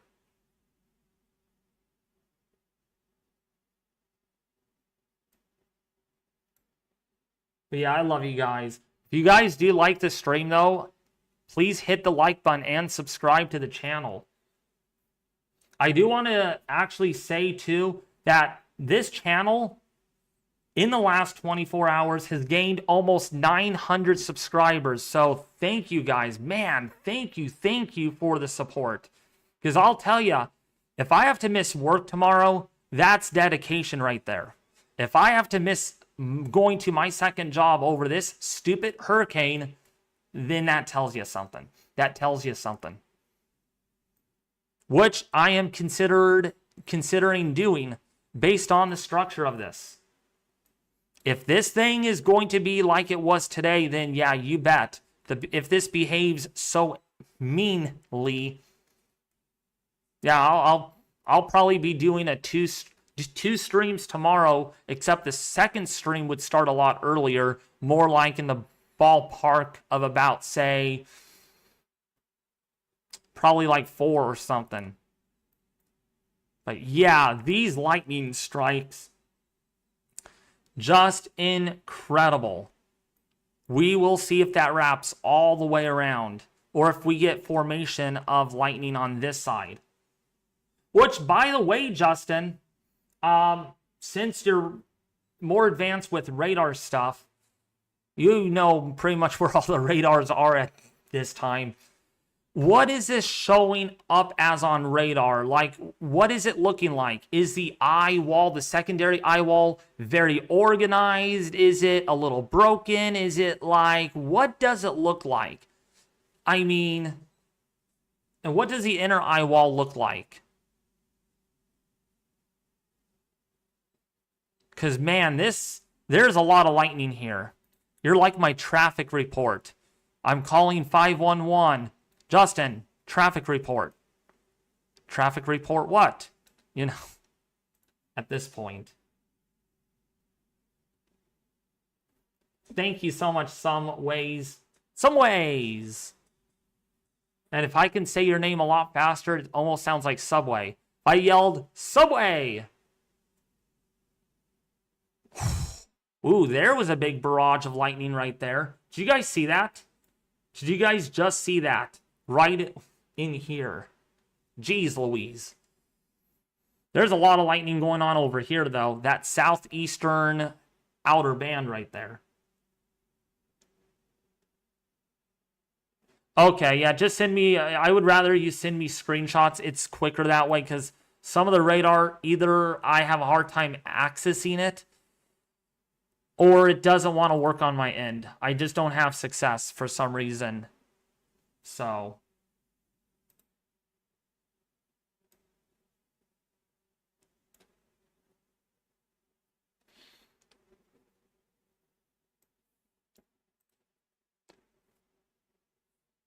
yeah, okay. Okay, that's pretty strong on that southwestern side. That makes sense. That's where all the lightning is happening. Can you give me the link to that radar site, by the way, Justin, if you don't mind? Maybe it will work this time. Maybe this is the radar site that will actually work for me. Because Cuban radar just doesn't work well. Sometimes I can't even access the website. But yeah, this is that eye wall right here. And it is really close of closing up. It is really close.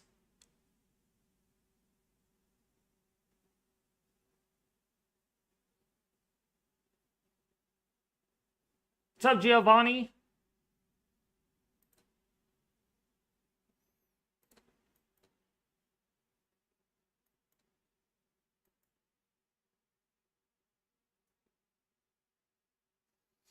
So yeah, lightning is increasing on this.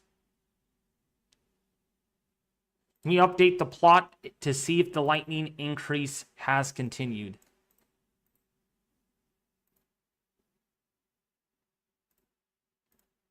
Oh, shoot. This is actually making its way all the way around now. Not just where it was before. This is actually making its way much more. There's more progression here. You could actually take note of that eye just by looking at all this lightning right here. You could literally see it on the GLM lightning projectile. Which means once that kind of gets more intense and closes up enough, all systems go, unfortunately. I just have a feeling what is on the other side of this.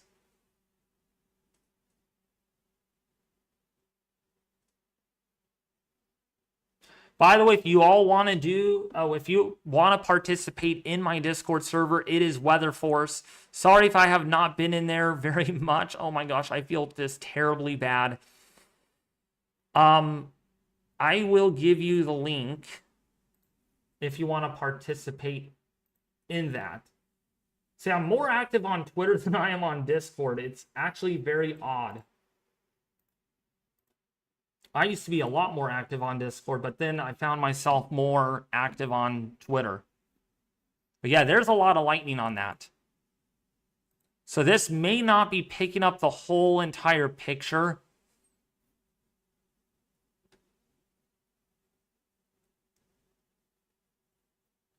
David, have you heard about Kirk headed towards Europe? Yes, but it's a remnant low right now. It's remnant. It's not really... It's a big deal, but I mean, what's closest to home is Milton right now.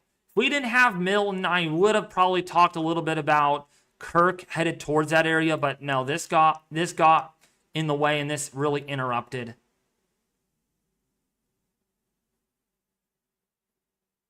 Thank you, Carlton, for the $3 donation. Link is in DMs. Thank you, Justin.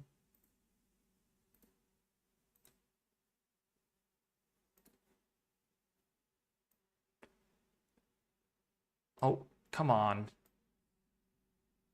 See? Okay. Oh, wait. Is this is actually it, I guess, right? See, it's not working. There we go.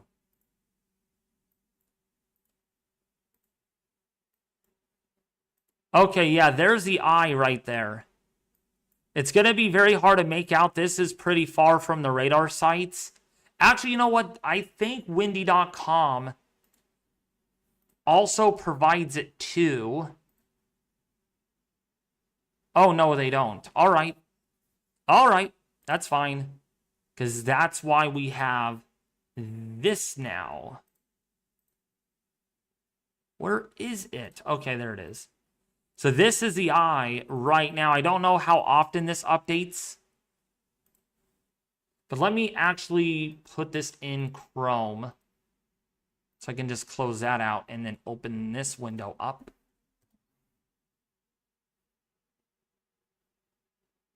Yeah, I want it in English, please. There we go. So this is it. Wish I could make this a little bigger. Well, actually, I can. So this is the eye right here.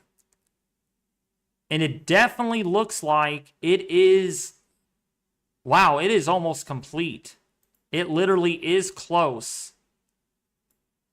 There's that little... Actually, that might be the inner eye really weakening. Man, this is completing very quickly, actually. Very quickly, which is a bad thing.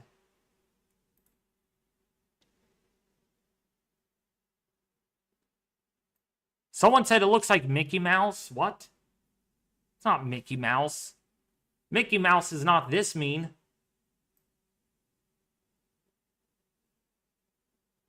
Man, it looks more distorted on satellite though. Doesn't look as impressive.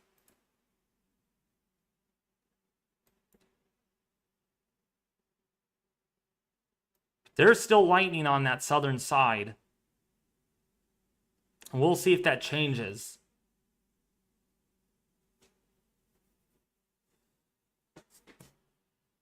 I see Pluto. So this is the latest update from the Halves Beat, by the way, for those that are just tuning in. This is Wednesday afternoon, no, what? Wednesday evening, actually Wednesday night, about 11 p.m. Floridian time, Eastern time. So this did move a little faster in the last couple of runs, is what I'm seeing here, but still very intense. Or not, and that's why NHC is not letting go of their major hurricane at landfall. Because we are still expecting this to be a major hurricane at landfall. It's so strong to begin with. Thank you for the $10 donation. Some ways, I do appreciate that. Man, you guys are just awesome. You guys are just awesome. But yeah, that Eyewall is quite close of finishing. And we will see how quick this can re-intensify on the other side. Man, that eye is really gone. There's not much of an eye there anymore at all. Check halves A. Oh yeah, let me see halves A. Didn't even bother looking at that.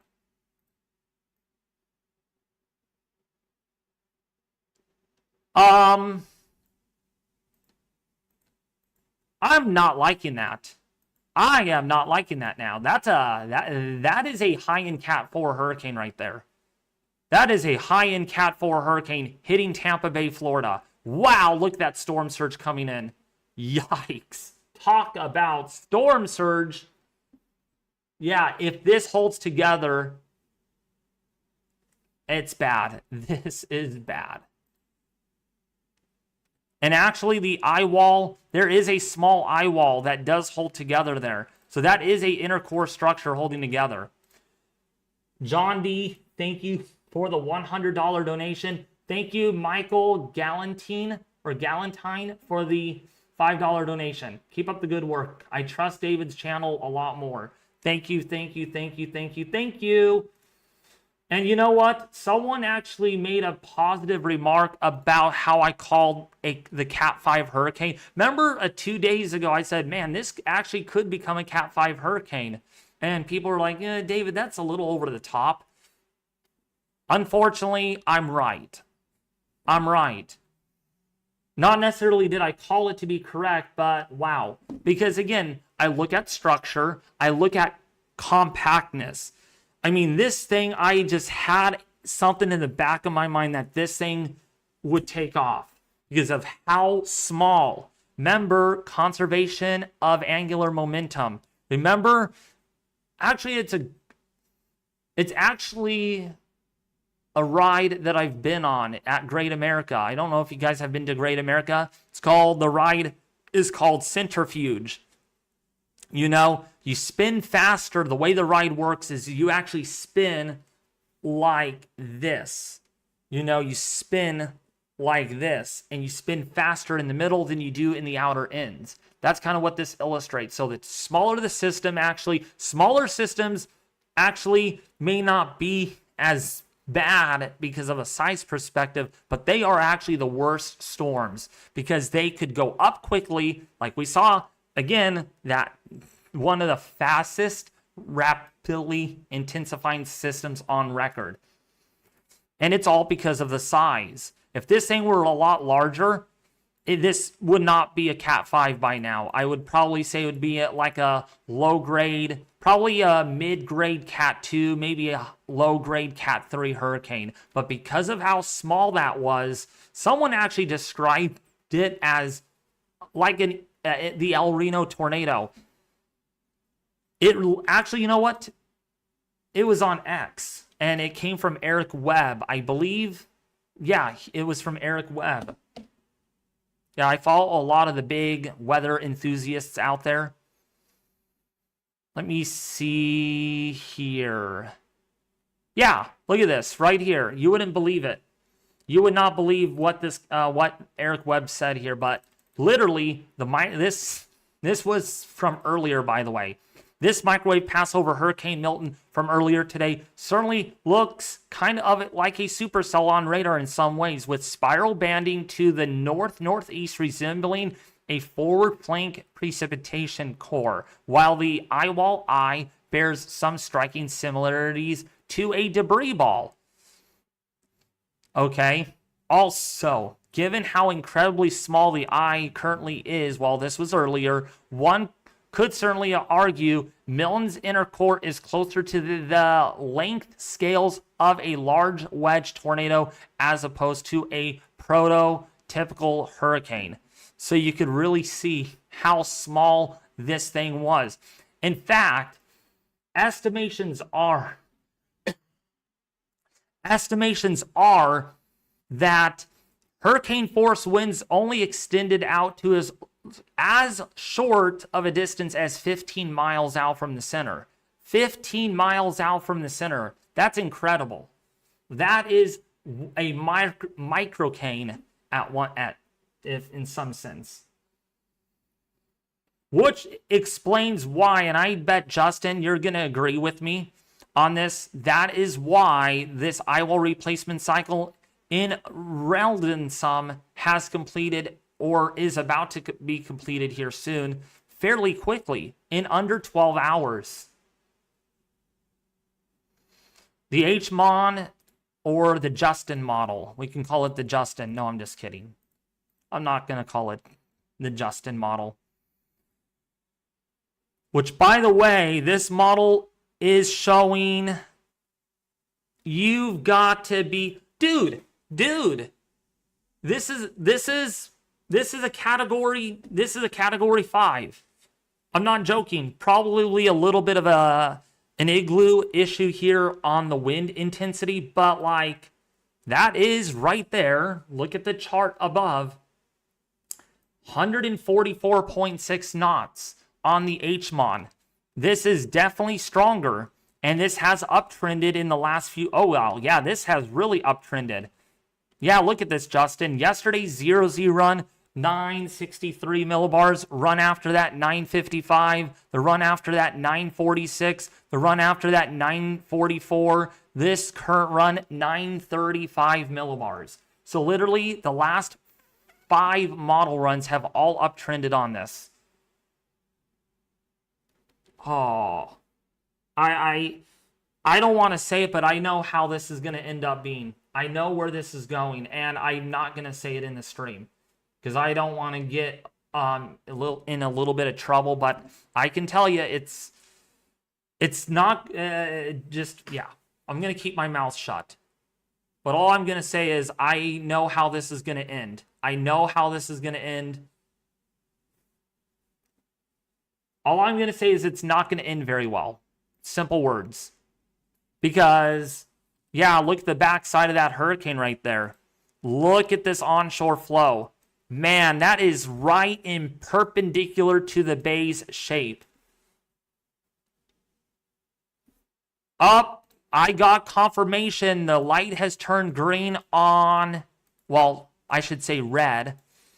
Well, green means go, right? Acceleration. So, Pat says the Eyewall replacement cycle has now been completed.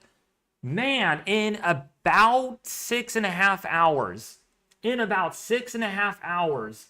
That is remarkable. Justin, how long did the Eyewall replacement cycle take with Beryl? I think it was like 6 or 7 hours.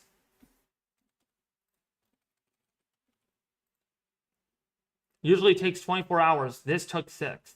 Yeah, see?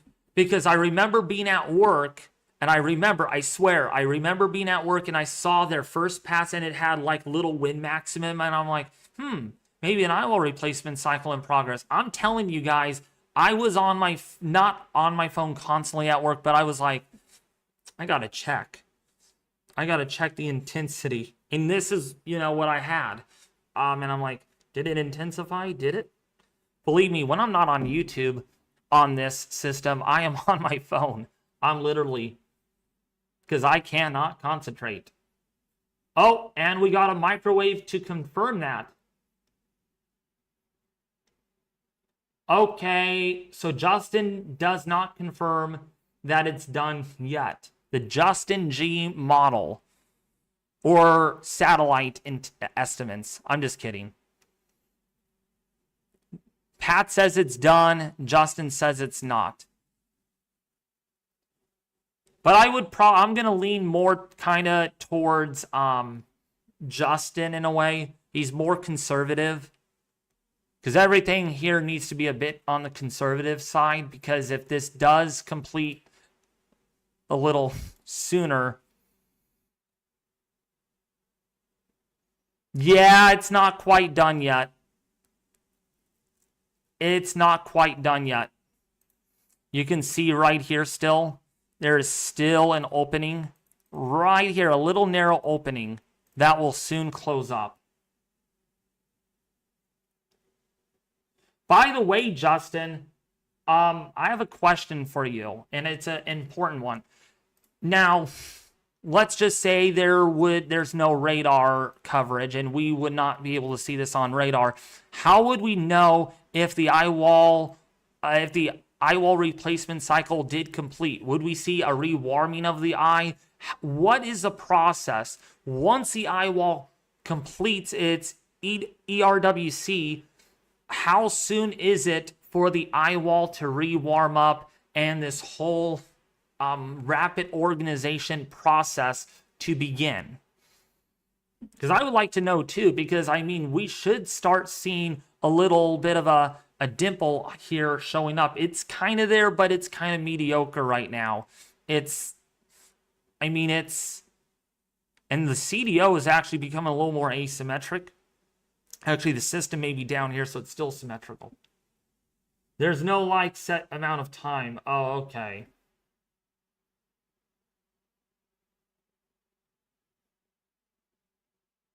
Hold that thought. All right, Pat. We will hold that thought. And yes, of course, the Recon mission decides we're not gonna fly through the system. Which, by the way, the pressure really did come up in its last pass, 927 millibars. Wow, that's a big difference from 906. Nearly almost 20 millibar increase in pressure from the first pass. So yeah, this has weakened notably. Well, somewhat notably. More than likely not a Category 5 hurricane. Well, they're probably going to keep it Cat 5, assuming that the eyewall replacement cycle is complete. So they're going to be like, yeah, we're going to probably keep it at Cat 5 intensity because we think it might get a little stronger after that.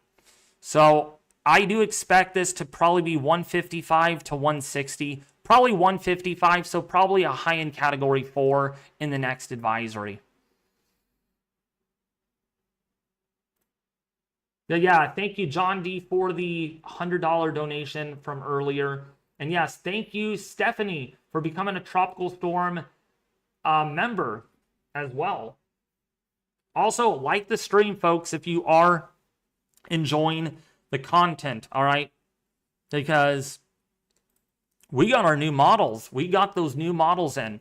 And really, the HMON and the halves B are the ones that we need to keep a close eye. Actually, all three models tonight. But especially the halves B and the HMON are most concerning right now for this system. And again, this is one model run, so we're not going to say that, oh, this is actually going to happen. We don't know. But the uptrend has been noted in the last 5 HMON runs. Not really much consistent uptrends on the halves A and B forecasts, but really noted here. Noted on this particular HMON. So what does this look like? So right now, everything has to be assumed that this is not this strong now. This has notably weakened, but if the eyewall replacement cycle, like Justin said, it is so close to finishing, when does that exactly finish and how strong can this get? It took 6 hours for it to weaken to about 18 millibars.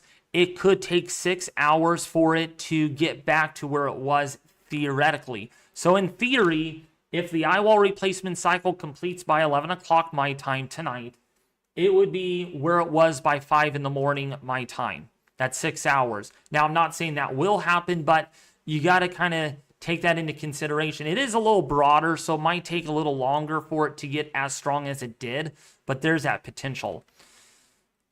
As it sees here, the pressure does drop a little bit here again.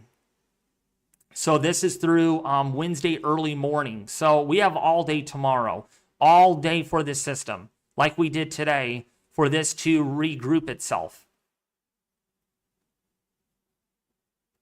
But when we look at the HMON model, what really concerns me about this forecast is this storm surge. This flow right here is just, get out of here, fly. Go, fly. is this onshore flow. Yeah, you can see here even Sarasota Bay, you're going to have southerly flow aiming this water right in. And then, of course, not to mention, you will have storm surge in the bay here as these little gnats get out of here. Sorry, these gnats flying around. That's part of being out in the country, I guess, right? So the whole scientific thing about this is you will have storm surge even before the onshore flow gets going. And you want to know why? You want to know a secret behind this? Is because your flow will do this. So whatever water you have in the, oops, let me zoom out. So whatever flow you have or water here could actually get sloshed over here, okay? And could get sloshed in some of these forebays. So this is Tampa area. This is the Tampa Bay model or water model that I'm using. Well, it's off of Google, but I model this. As far as physics go with things, I'm really good with that. So that's why I'm showing you all this, because I know what I'm saying and I know what I'm looking for here. That even if you get this easterly flow, storm surge could pile up here. We can get water inundation, flooding that does occur over here. This water flows through these little estuaries. They come all the way up. This could actually theoretically see a few feet of storm surge. Now, the main storm surge happens once the backside rolls through. That's when you get a lot of ocean water, the Gulf of Mexico moving in because of that southwesterly flow. Your flow is going to do this, and this water is going to pile all the way up into these little afterbays here, and there's Davis Island. So there's going to be two sets of storm surge here. The pre-storm surge is when you get the easterly flow. Again, these little bowls, these little capture points of this water. And then the second stage of the storm surge will happen when the onshore flow gets going. Again, assuming that our eye passes just to the north of Metroplex Tampa Bay. And so you're going to get the strongest onshore flow. And this is a storm surge which will do the most damage. We're talking up to 15 feet of storm surge here in the Bay, Tampa Bay. And that's considering if this is going to be a high-end Category 3 hurricane. Now, as I just talked about on our hurricane models, we could have a low-grade 4, 130, 135 mile an hour system, which again doesn't sound like a whole big deal, not from the Cat 5 that we're seeing right now, but this is historic. Remember, people do live in Tampa, and Tampa is a big area. You can see here all the buildings, all of these tall buildings here is the metro area, and so there's a big population here that's going to get impacted by water impacts. And then, of course, here along the Butler area or Beller, Clearwater, Seminole, Kenneth City, Gulfport, St. Pete Beach, any onshore flow here. Like here, you get these little openings. The water is going to be flooding in. And actually, the storm surge here can actually, yeah, this is only about 4 feet above ground. So yes, at first, it's going to start low, right? The water's going to just flow through these little openings, but then it's going to pour all the way over. And so you could imagine this whole area, and I do not say this very lightly. I do not. I don't live over here. The topography, and thank you, C. Terry, for the $5 donation. I don't know the topography. Well, I know the topography. This is flat, but I don't live here to exactly get the height of the ground. But this is 2 feet right here. So if we kind of zoom in and we look at the neighborhood, nice looking neighborhood here. This is 2 feet above ground, and it may not seem like it's 2 feet above ground level, but you will realize if you stay behind and you see flooding in the water. And for context, this house here is 30 feet. Okay, this house right here, whose house this is, if you're watching this, I'm using your house as an example. You can see even where the garage, this little teepee, the tippy part of this roof would be underwater. This whole lower level right here would be underwater. And let's see what else. Yeah, even this whole area right here too. It's not good. This is gone right here. This would be flooded right here. And this whole house right here, whoever house this is, would be completely submerged, possibly completely submerged by water. And you got to think on how tall that is. If we go and look at our street view again, look how tall that house is. Think about that. That is water going all the way halfway up this house and submerging this house entirely. So that is why 15 feet may not seem very big at all, but it is. This whole area, imagining this whole area here, other than a few houses popping out of the ocean, this whole area would be an ocean in itself. It would be the Gulf of Mexico inundating this whole entire area, okay? And I'm hoping I can get some live cameras in this area like we did in the last live stream to capture some of this. Actually, Justin, that's going to be your job for me if you can, to help me look for good cameras that are along the coast here, because, boy, we need to see this unfold, and I'm really curious because I'm not here for entertainment at this point with this system. I want to show you guys what 15 feet of storm surge actually looks like if we're able to find those cameras along the coast here and even in much of the Tampa Bay area. Yes. Also, yeah, if you know a camera, if you guys can send me a link to that, to the Discord server, if you want to send me links to, actually, you know what? What I'm going to do here really quickly is I am going to create a new little chat section, and it's going to be called Camera Links. Camera Links for Milton. All right. I'm going to create that chat area, and I'm going to put it to the very top, and I want you to put the link to those cameras. So I have like kind of a set of them, because I do want to cover this from the ground all the way up. I don't want to go without live cameras at all. Not that it's interesting to you all, because you guys like watching live cameras, but it's also interesting to see what storm surge can do from the very beginning of a storm to up until landfall and even after landfall. So, yeah. Because I want to cover this on Wednesday as detailed, as honest, as truthful as we can possible. All right. And doing that is using live weather station data, live camera data, as well as live satellites, which I have live radar data. That's not a problem. We've got that for you here on the stream on Wednesday. Because again, this is no joke. I am taking this seriously. In fact, you know what? I'm taking this so seriously, I feel like I'm in Florida right now, and I'm going to go out there and chase it. I'm chasing this hurricane from home, from almost 2,000 miles away. Okay, so it is below Category 5 intensity. I kind of thought so. I kind of was on the edge of that, and it is below Category 5 intensity. Okay, but listen, I want to make it clear. Okay, I do want to make it clear. Just because that it's a category high in Category 4 now does not mean that, oh, it's going to stay that way. Again, an eyewall replacement cycle just is in the ending stages. All right, and this air pressure, which by the way, this air pressure here is still Category 5 intensity. Theoretically, Ian was a Category 5. Beryl was a Category 5 with pressures above this. All right, so this theoretically has the pressure definition of a Category 5 hurricane. Even so, the intensity has come down.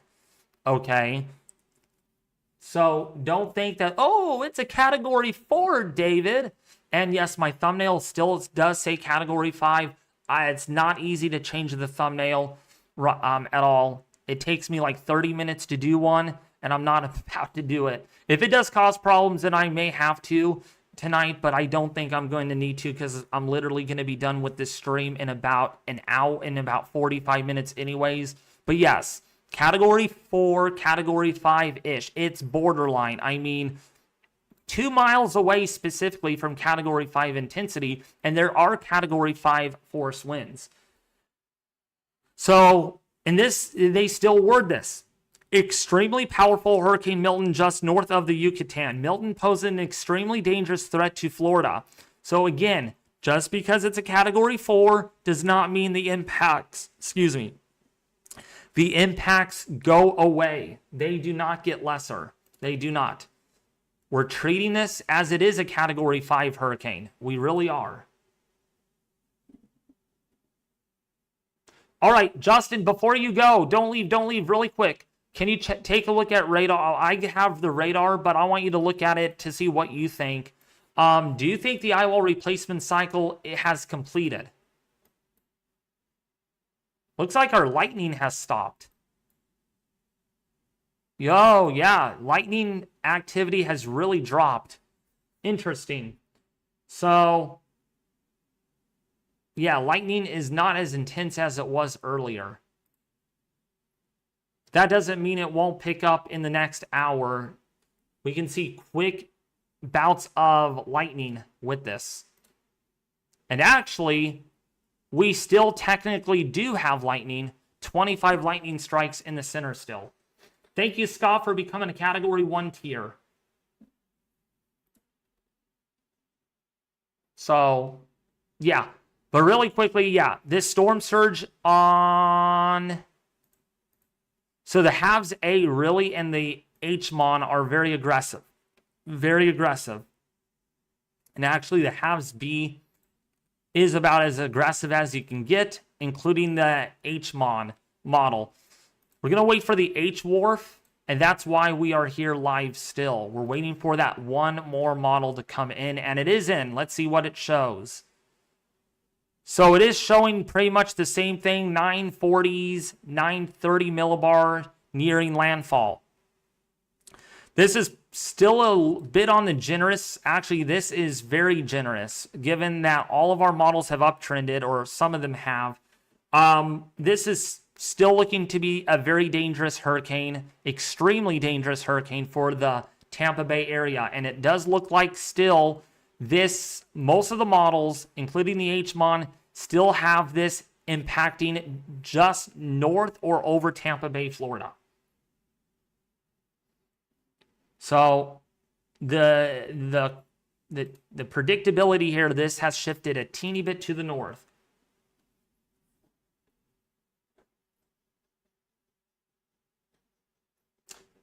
But yeah, wow, this rendered really quickly. So this would be a hurricane and a tropical storm. By the way, pressures here would still be in the fitting of about 950, 940, 950, 960 millibars.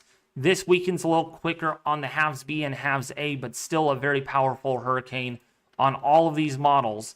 Okay, please take this seriously.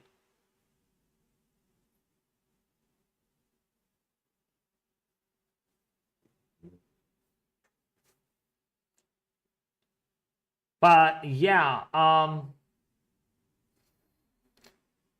to go outside of the circle really quickly, I can't believe people are actually posting stuff about maybe late October, early November being active. We could only get through one activity partition at a time. Which, by the way, we might have another named storm here. Only briefly. This would be a briefly named storm. Man, we would get just incredible. And then we may have to watch what goes on down here eventually for something that may try to develop. There's a lot of entanglement with this whole monsoon gyre. We don't know what's going to happen with it. So there's a lot of going back and forth between the models on how that's going to behave. There's no certain signal yet on how that's going to pan out, but we may need to still watch this down here by the middle of October. then hopefully until late October, early November, things could actually get more quieter. But yeah, we may not be done after this system. I know it's hard to believe we may not be. Actually, you know what? Speaking of that area of disturbed weather, I wonder if the NHC has upped their chances on that. That's a 20% chance still. Leslie just about ready to become a tropical storm. But man, Hurricane Milton is really biting down the batch here. Speaking of that, let's see how our ACE score is doing really quickly. Yeah, look at our ACE score, folks. We're well ahead of the game again. We're literally ahead of the game because of Hurricane Milton, and I do expect that this is probably going to go up a little bit more before we level off. And if we get any additional systems, we could still theoretically end up on here above 150 ACE points. But I'm telling you right now, this has been quite the hurricane season. I mean, a very, very active one. In fact, we are up to our... Man, I lost count of how many named storms we have had. Let's see. 1, 2, 3, 4, 5, 6, 7, 8, 9, 10, 11, 12, 13. 13 named storms. And yet we have had 1, 2, 3, 4 major hurricanes. Only 2 more to tie, or 3 more to tie it. Only 3 more majors. And we could still see that. So it seems like late September into early October is like late August into early September activity here. It really is. It's delayed. It really never got very busy in early September for some reason because of, well, what all happened out there off of Africa. But yeah, definitely catching up now. 2 Cat 5 hurricanes. Unbelievable. With, again, only 13 named storms. Yeah, we're still technically 1 name below average. 1 name storm below average. And yet, this has been, or will be, one of the most impactful hurricane seasons on record. Could be one of those. What does the lightning mean within the storm? Well, it means that there's very intense convection, and the convection is so intense, it is so intense that you actually get ice crystals. And when you get ice crystals, you rub them together and you create friction. So same way you do this, when you rub your hands together, you're actually warming up your hands. Did you know that? If you do this, you're actually warming up your hands. That's friction. And ice crystals rubbing against each other together create static electricity and friction. And actually, that's how you get lightning. And the more lightning there is, the more intense convection actually is, and that's how you get that. And right now, our lightning is up, picked up a little bit more, But that eye, there's literally not much of an eye there, but the lightning is coming back a little bit more. It has not died down completely. Is Columbia, South Carolina going to be affected? Let's go over to Columbia.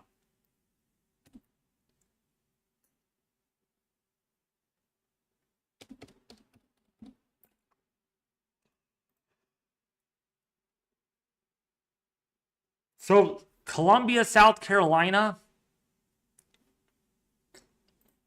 This whole time I had my picture off. There we go. So Columbia, South Carolina may get some minor impacts, but I don't think it's going to be anything. Nothing at all. This system is going to be south of you. Maybe a little bit of rain, but nothing like, oh, we're going to have a big flood event.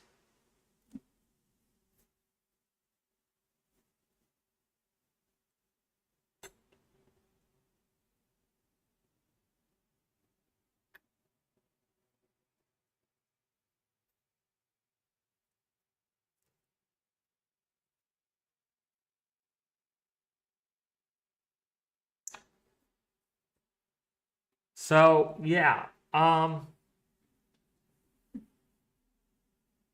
I want to thank you guys here for supporting. I'm looking forward to Wednesday. Probably have to go live a little early now if the timing gets moved a little sooner. And we got cameras. We've got cameras for you. Live cameras, live weather station data. We've got you covered. We really do. And it's probably going to be, it's going to likely be a 12-hour plus live stream. It really is. And you could only get the updates and the notifications if you do subscribe to the channel. So if you haven't subscribed yet, please do so. I would love for you to follow me, and that way I can keep you updated. Not just on this hurricane, but on future storms. Because, yeah, we may be not done. It's only early October. We've got until mid to late November. And I'm afraid we may have a late end to the season, which means we may have development possibly into mid-November. What's up, Bobby? So Cat 3 landfall in Tampa Bay. Right now it seems more likely than not, but our models that I just showed you guys, including you, Bobby, if you were here early enough, there is still that possibility that this does come close. The H-Wharf is the only generous model, but our H-Mon is definitely not so generous. This is showing us category, high-end category 3, low-end category 4 intensity. Okay. And look at the halves A model showing us something pretty intense also here. Moving into Florida. And even the halves A showing us some very intense winds too.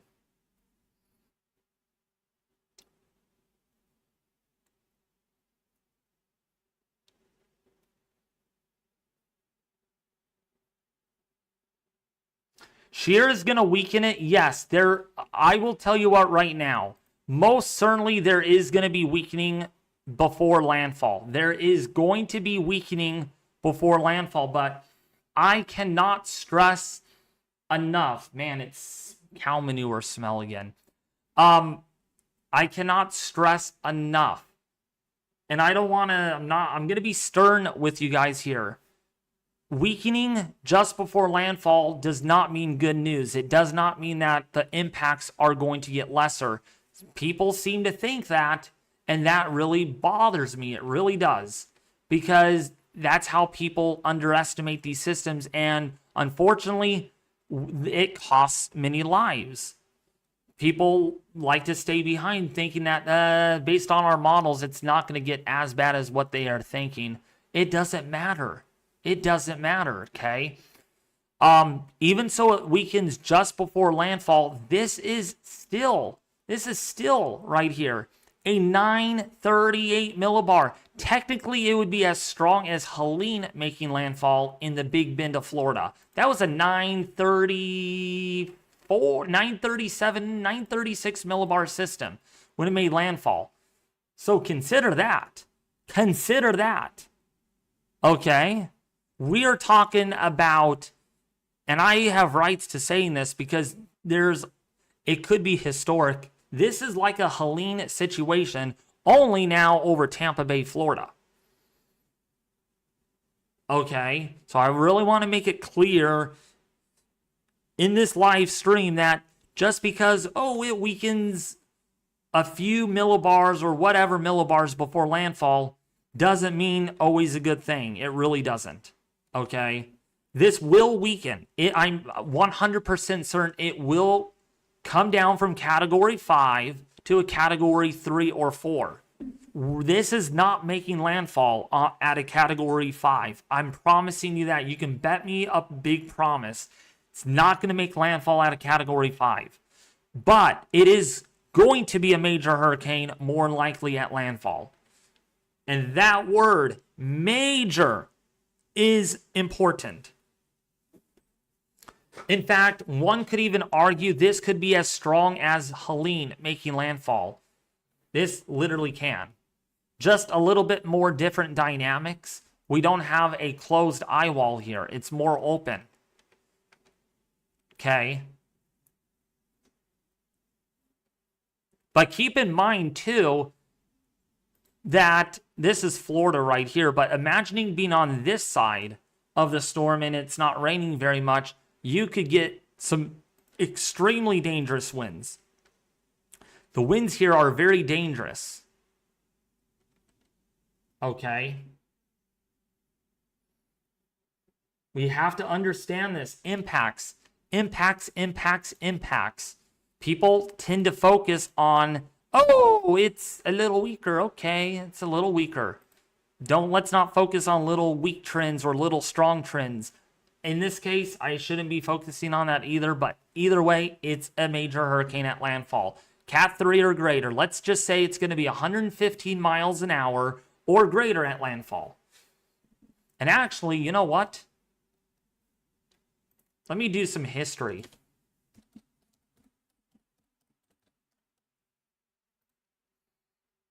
Let's look up Hurricane Katrina. So, yeah, Hurricane Katrina made landfall at a Category 3, I believe. Yeah, looks like a Category 3 at landfall. Yeah. And look how strong that hurricane. Look at, that's still memorable. Yeah, it did not it did not make landfall at a Category 5, but look at where it was a Category 5 at, and then it weakened.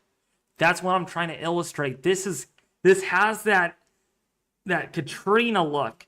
It comes to a Cat 5, then it weakens before landfall, only to do a lot of damage because the wind field too is going to be extreme, right? And here are some of those pictures from Katrina right here. Right here. That's a Category 3, folks.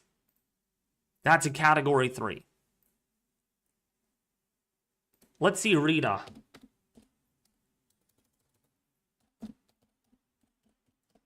Let's see Hurricane Rita. Yeah, Rita, Category 3 at landfall, not a Category 5 at landfall. And look how strong that thing, look how much impacts that brought. A lot of flooding with that one, lots of big impacts. And look at how much damage it has done. $18.5 billion in damage. Fatalities, 120 from a Cat 3 hurricane. Which, by the way, the pressure got almost as low as Rita, which could still be beaten. We'll see what happens tonight into tomorrow. If the pressure gets down at 894, which would be stronger than Rita. And the winds, by the way, were as strong as Rita. Because it had 180, tonight had 180 mile an hour winds on it. So in some context, this has the DNA of a Rita and a Katrina. It really does. And it looks like our eye might be warming up a little bit. That is some really bad news. That is not good. It might be the beginnings of an eye wall slowly warming. If it is, then that's not good. I'm not going to say that for sure, but there is some context.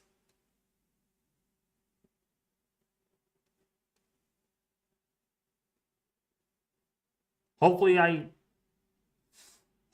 got that right. Hopefully all the information that I provided there was really honest and helpful, because we don't underplay these things, okay? We just don't.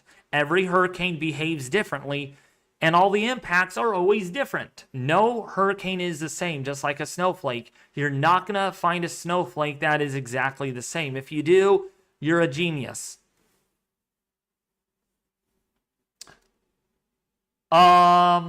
Someone is saying new advisory out. What? Did we get another one of those special advisories? I don't have it on my end. Still says 1 a.m. Oh, Eastern Daylight Time. So it's 2 a.m. Eastern Daylight Time. Yeah. So this is the latest advisory for those that are... I'm going to smack you. So this is the latest advisory from the National Hurricane Center. Yeah, I hate gnats. Little gnats in my room. Because I have the windows open and I have the fans on, letting the cooler air in. Yeah, it's been hot here. Set 8th straight day. It's been 8 straight days we have had temperatures of 100 degrees. Super annoying. Yeah, in early October. We don't usually see that very often. So, yes. 155 mile an hour winds. It's not a Cat 5 now, but it's also not far away. It only needs 5 more miles an hour to be re-upgraded to a Cat 5. Okay, Hurricane Allen, you know Hurricane Allen, it did it several times. Okay, a Beryl didn't, Lee didn't, but this system may be a little different than those.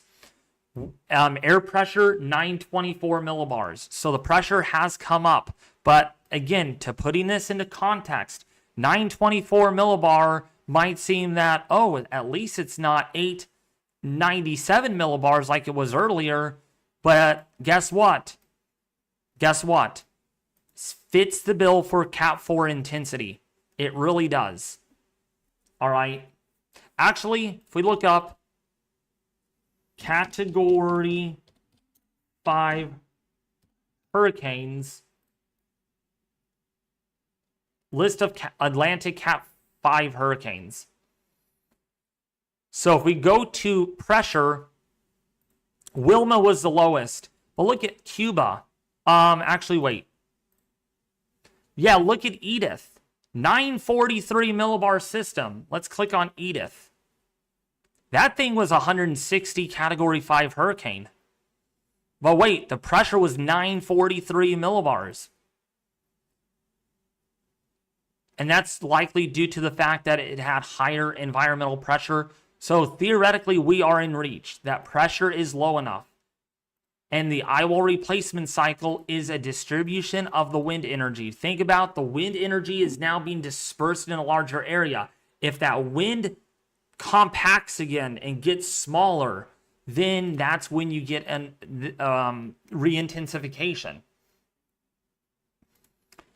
Like I said, in other words, we're not done yet. This could make another run. We have to be ready and act. We have to be ready to wake up tomorrow morning, and this might look a lot more different than... I mean, last night it looked impressive, but it didn't look like, we may... an eye's barely popping out. But guess what? This morning, it didn't look very super, well, yeah, this early morning, it started looking impressive, but then it really became impressive once the sun came up. So it may not look impressive now, but it's also the Eyewall replacement cycle has just finished. And what it does appear here, we're starting to get spiraling bands a little bit again, which indicates that there is deep convection rotating around here, which means a signature of re-intensification will likely occur soon, probably in the next 3 to 6 hours. And there is lightning on this, by the way. There is still lightning occurring.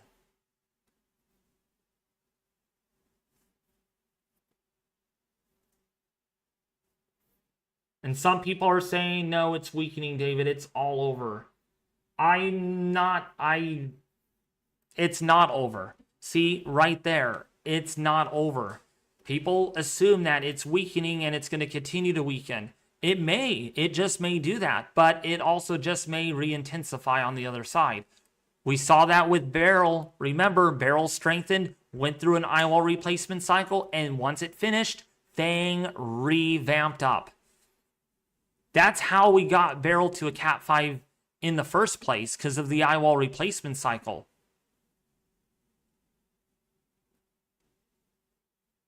And we don't have a new Recon playing in there to confirm if the pressure has fallen. or if it has risen anymore. I would say it's probably rising a little bit more, probably to about 930 millibars, maybe 928 millibars, but I don't think it's going to go much above that.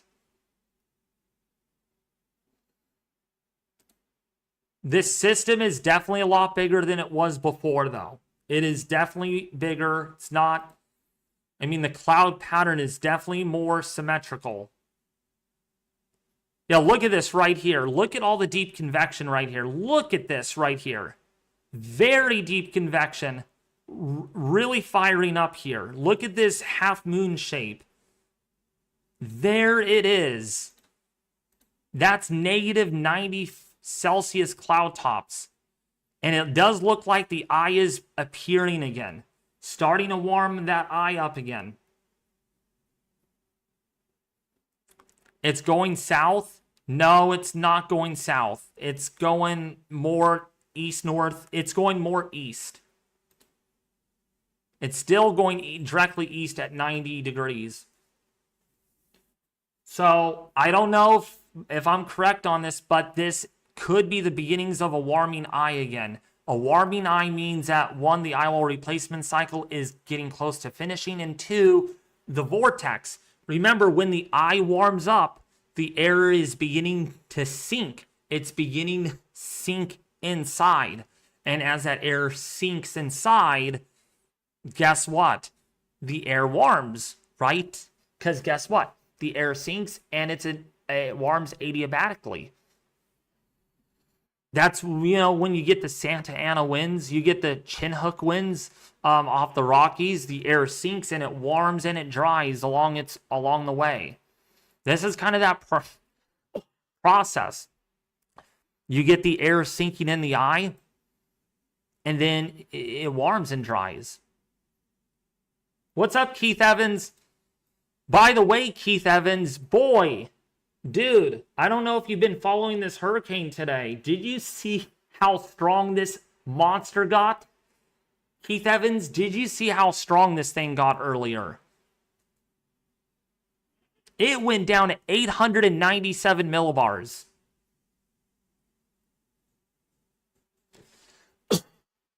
How big is this storm right now? I wish I could have a measurement tool, but that's why I have Zoom Earth.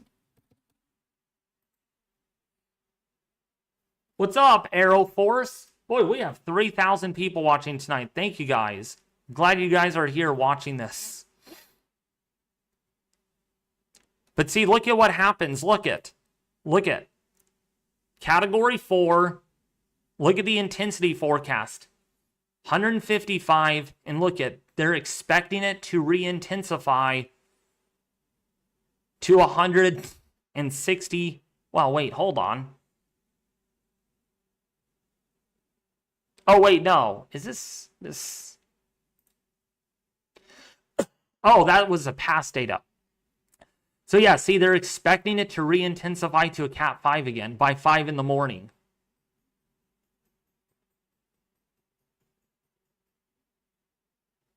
Yeah, if you guys are liking the stream, please hit the like button. All right, please hit the like button. We are only at 1,200, so if you guys are new, we need to get this out.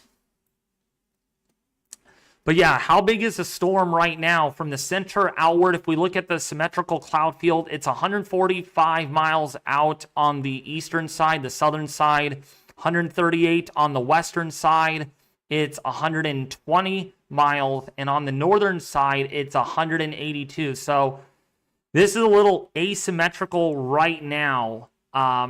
Actually, well, depending on the cloud satellite imagery, if you use IR, it's pretty symmetrical, but here, yeah, it looks somewhat symmetrical.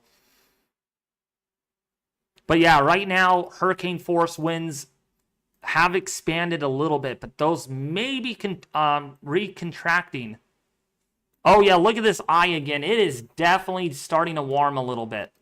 It is definitely starting to warm, and you can definitely get the new Eyewall that is doing this. I could actually see the new Eyewall on the infrared. If I can see it, that means the Eyewall replacement cycle is pretty much close to finishing.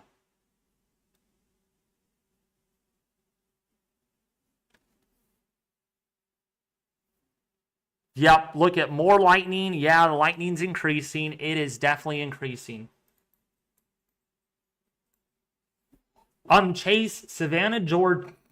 So Savannah, Georgia, right now is certainly going to get some strong winds, perhaps 15, about 20 to 35 miles an hour, but not tropical storm force. In fact, we bring up our wind forecast on the European.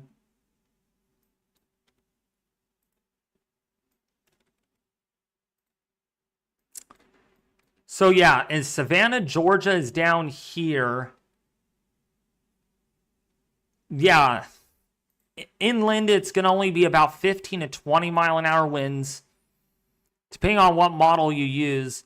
But it doesn't look that bad. But along the coast, that's where you can get 30 to 45 mile an hour winds near tropical storm force on that northern side. Which, by the way, look how strong the onshore winds are here. This is almost hurricane force on this model.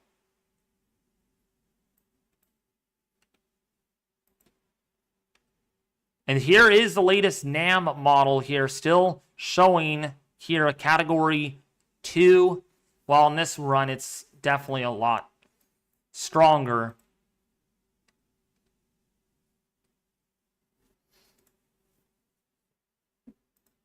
So, yeah, Savannah, Georgia is going to get some rain, possibly an inch or two.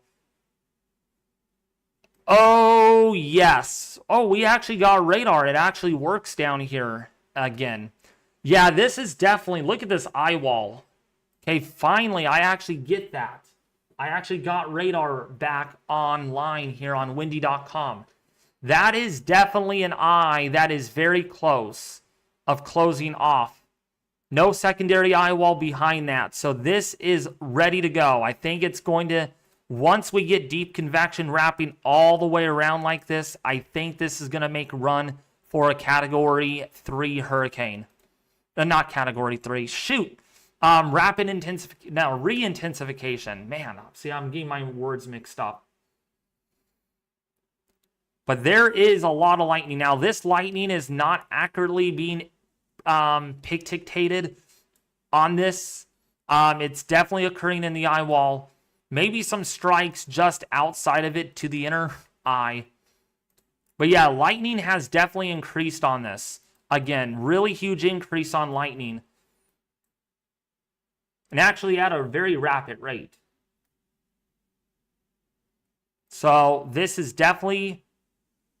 Actually, this could be closing... Okay, because the radar is coming out of here, I believe. So... It might not be showing this part of the eye as much.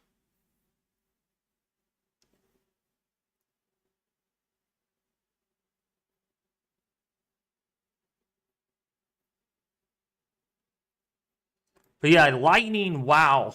This is really increasing now. Pretty markedly. Pretty markedly. We might be getting the beginnings of something that we don't want to know. We don't want to be aware of. But yeah, lightning has gone up in the last 10 minutes. 37 to 50 lightning strikes happening on this. And this is real time. This is real-time radar, real-time lightning strikes at your fingertips.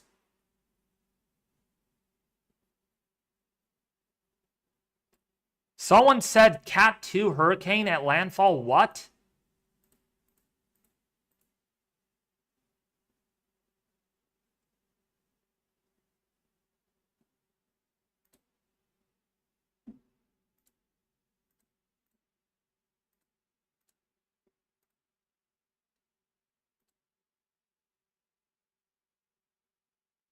No, I'm seeing a Cat 3.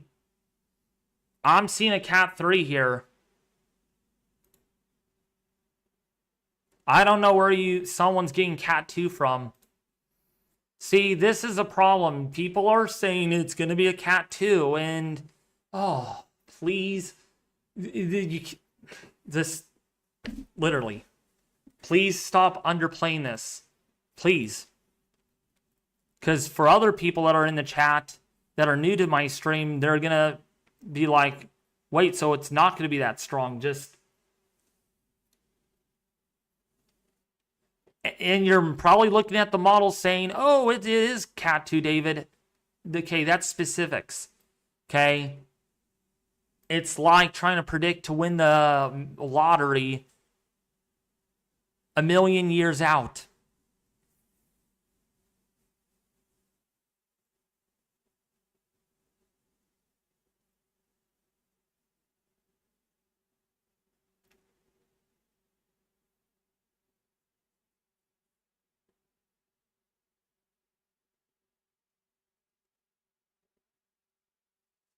But yeah, look at the eye though. Definitely showing some signs here. And let's look at satellite.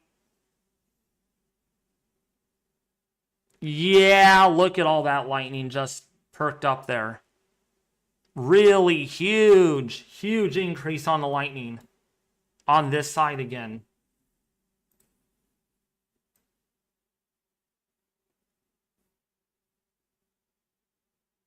Wow, dude.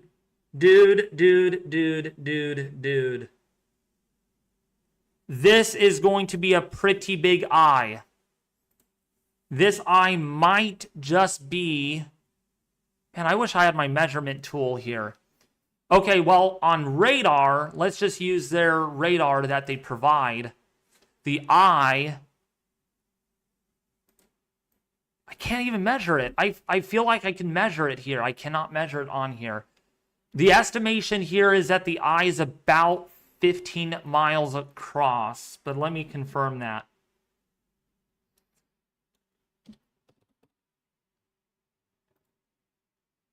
I have to confirm that.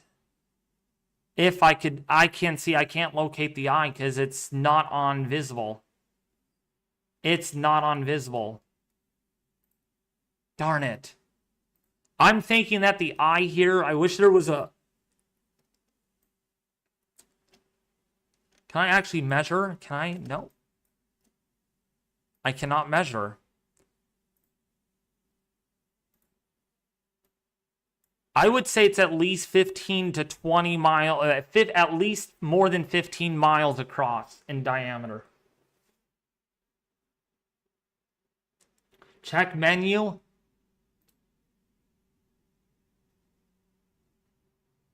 Distance. Oh, it works. Thank you. Thank you. Totally not a forecaster. I do appreciate that. So let's measure this. So from right about here to right about here. Let's see how big that is. That is 24 and about 24, 25 miles. Right there.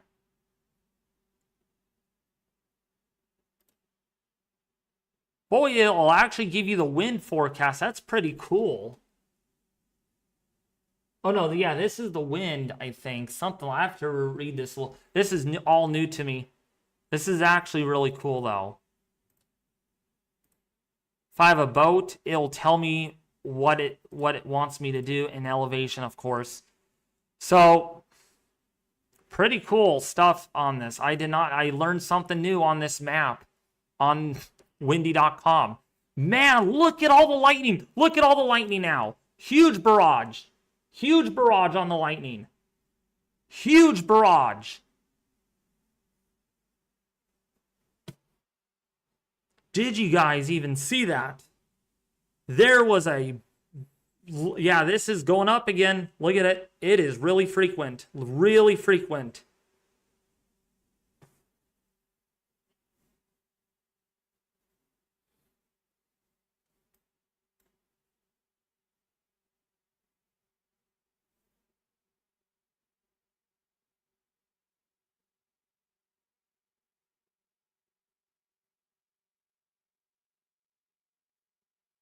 What's up, Jesus? How are you doing?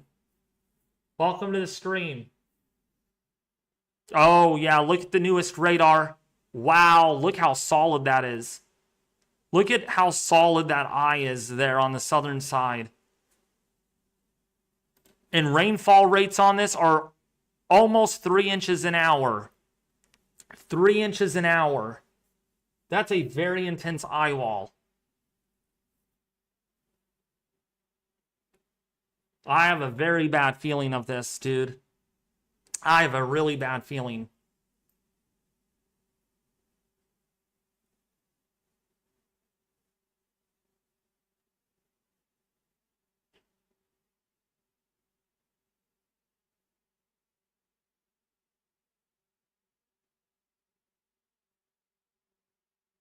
System's gonna try again though. It looks a little more asymmetrical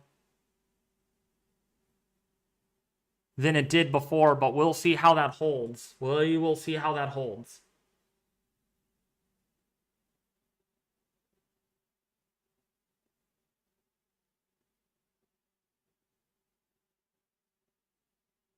What's up, JD? JD, where's JD at? JD, what's up? What's up, JD Rap? How are you doing?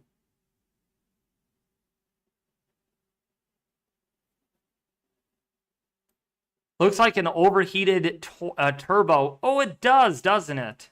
It really does. Looks like a snail.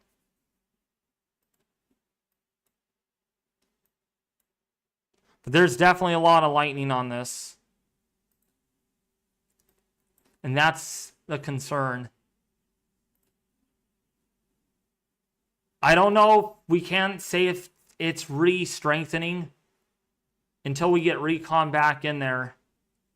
But our lightning strike numbers have really taken off again. We're at 91 lightning strikes on the system. 91 lightning strikes.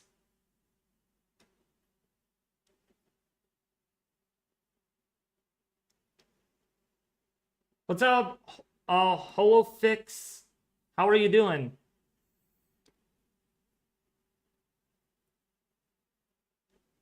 You're very welcome, Jesus. JD Rap, no, I'm not, but I know a lot. I know a lot about weather. I'll tell you that right now. I know a lot. I know a lot.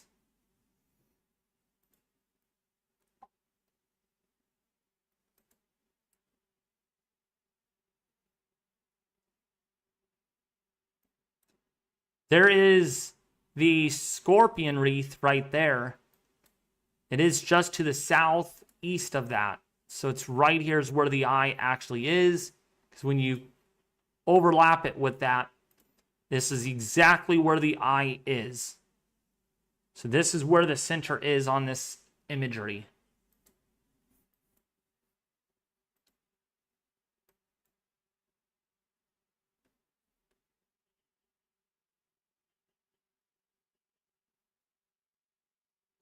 Wait, me? I'm not yelling at you guys. People are starting to say this is overhyped.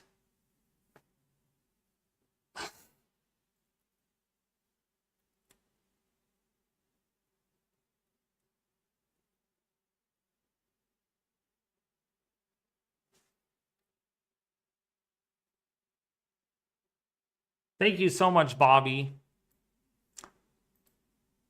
So yeah, for Florida, look, it looks pretty strong. It's looking really, really strong.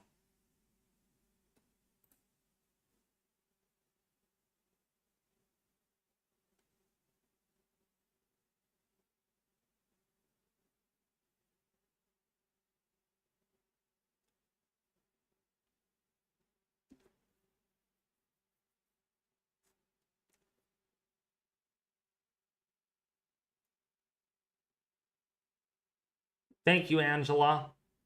I do appreciate it, sweetheart. I'm actually going to be headed off here in about 15-ish minutes because there's really not much to track. I know this thing is rapidly intensifying, but I'm going to try to get a lot more better sleep tonight because if I do have to work tomorrow, which I do plan going to work, but again, if the system is going to be strengthening and if it looks pretty intense and organized, we may have to do rapid fire updates. Actually, today for a lot of you that live on the East Coast. Oh, golly word, Joe. 1, 2, 2, 3. The world is ending. No, it's not. Anyways, if you guys are new to the stream and you do like the live updates that I do provide here on the channel, including live satellite images, live cameras, when we do track a hurricane in real time, of course, during landfall events. Not only that, since a lot of you are subscribed recently for the tropics, I do winter weather as well. I'm a winter weather enthusiast and a severe weather enthusiast in some way. But if you guys are new to the channel and you do like these updates, please don't forget to subscribe. Thank you. No, stay and protect us. I gotta get some sleep. I do have to get some sleep, people. All right. I did not sleep again. I'm not sleeping good again because of this hurricane. It's not that I don't want to. I want to stay live, but I do need sleep. I'm already planning a 15-hour live stream on Wednesday. Up to 15 hours if necessary. It just depends. More than likely going to be a solid 12 hours. I mean, you try to manage it, not manage a channel, but try to stream, and track hurricanes like this. It does get exhausting. It will surprise you. It really will. Because, I mean, you have to provide the right information. You have to look at models. Your mind is working in overdrive. It really does. And this bug is working in overdrive, and I killed it. Goodbye. So, it's not easy. People think it's easy, thinking my job is actually easy. It's actually not. Because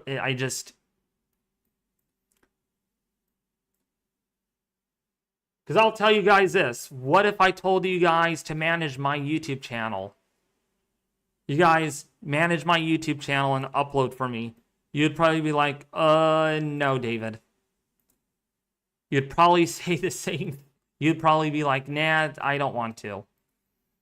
Because you know how hard it is. It's tough. It really is. I have the mind and the consciousness to do it. So that's why I do it. You're very welcome, Anomaly, Annie. I do appreciate it. Angelina already knows me well enough at this point from Hurricane Helene.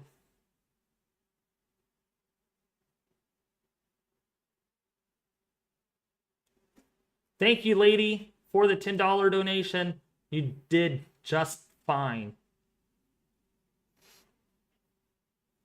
Other than the trolls out there, I mean, northward turn should happen sometime today. It should turn to the north relatively soon in the next 6 to 12 hours. How fast can I bag groceries? Well, I could do... Man, I don't know how you would measure it. I bag groceries really fast.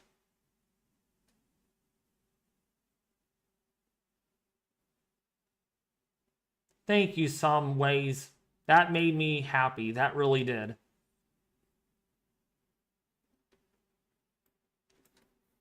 Angelina. Or no, not Angelina. Angela. Do you have Discord? Actually, no, wait, you do. And I have you on Discord. I do. No, wait. No, I don't. Or do I?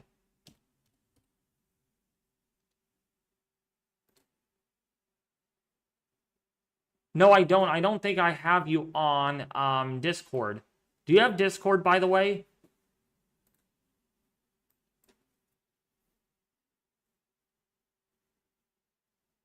David, the weather goat. What you got for Tampa? Or the weather expert, you should say. Tampa Bay is not looking good.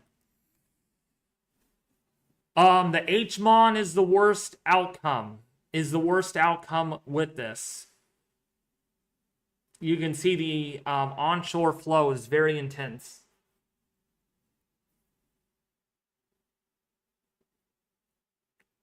Yeah, if you could add, I would like to talk to you on Discord.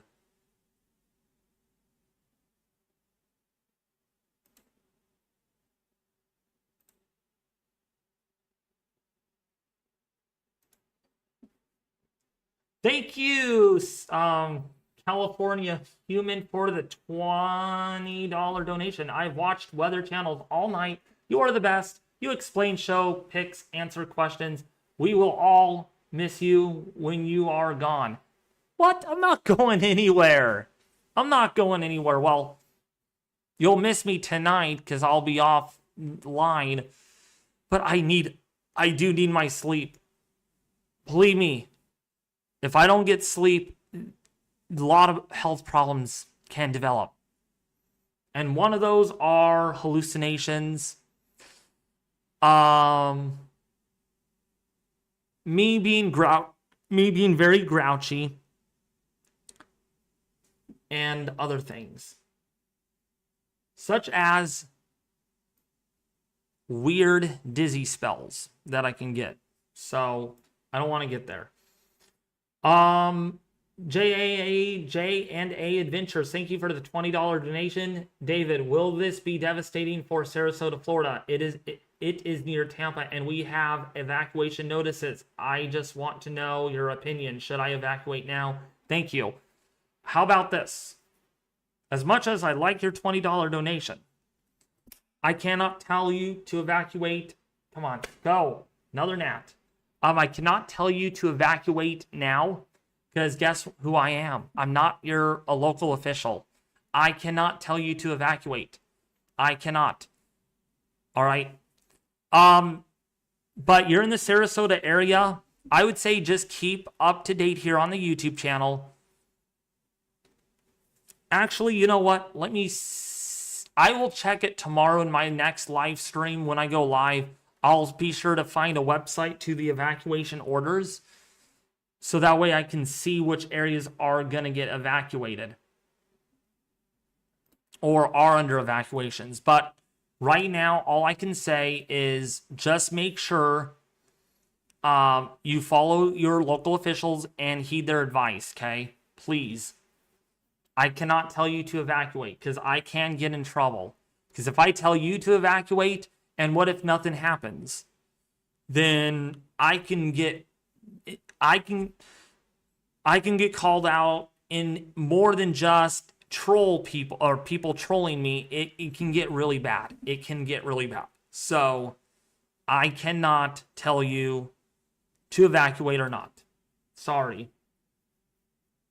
How do I get on Discord? Is there a link? Yes. So here it is. Here's Discord. Let me give you the link to it. So discord.com is this link to it. All right. Angelina or Angela. Oh my gosh. I always call you Angelina.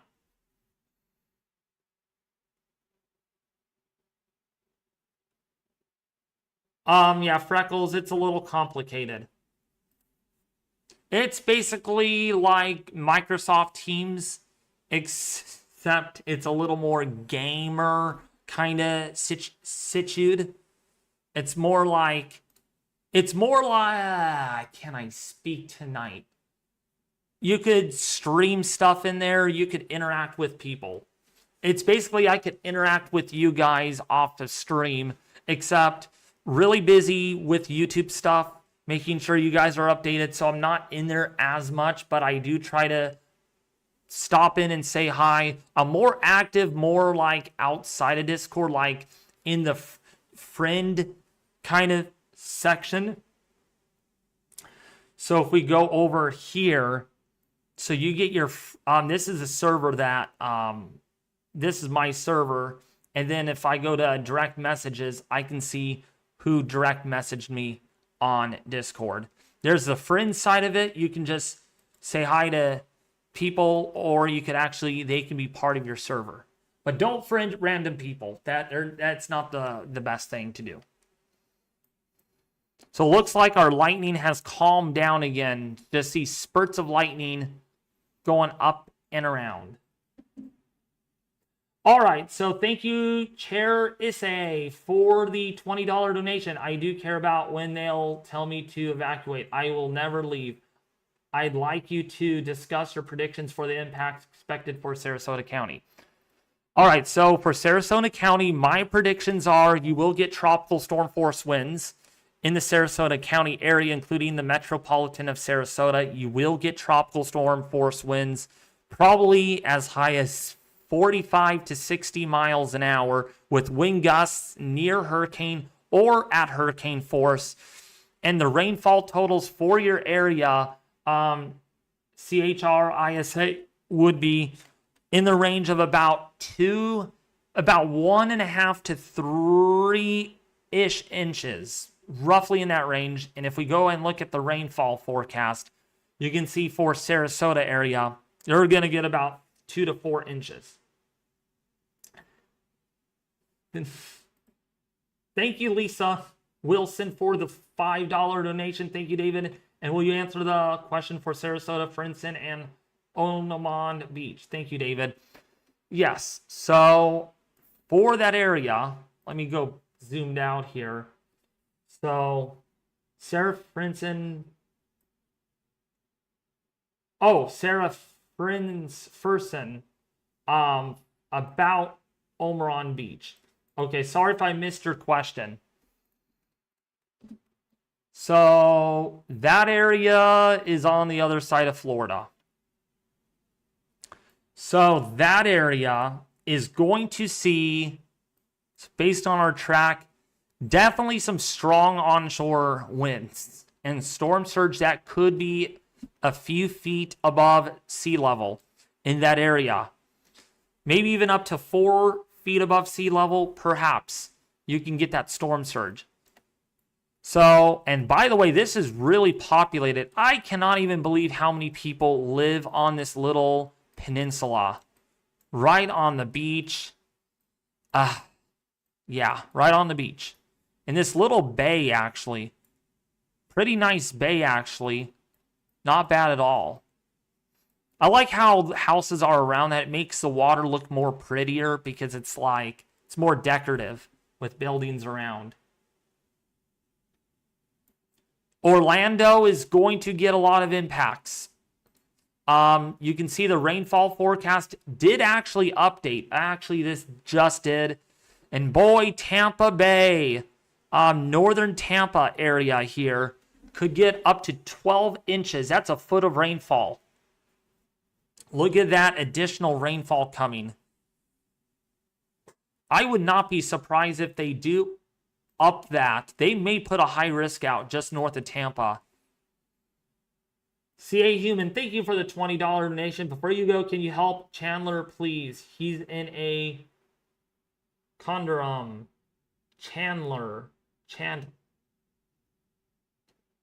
Where's Chandler at on the chat?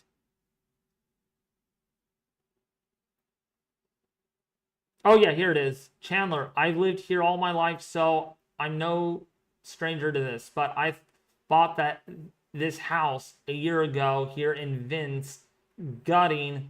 Hope all is well for us. So Vince, Florida. Let's see where that is. Ooh, boy. Oh, boy. Yeah, Sarasota's over here. Actually, I thought Sarasota was over here. Oh, my gosh. My mapping is terrible tonight. So Vince is over here. Sarasota is over here. Tampa's up here. Okay, so yeah, Vince could get up to about 10 feet of storm surge. So yeah, you are in a pretty big storm surge prone area, bud, with this hurricane.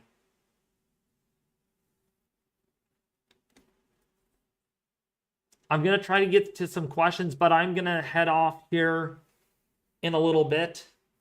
I'm actually going to stretch myself another 15 minutes, but I'm cutting it off in fans or butts, people, in 15 minutes. Okay?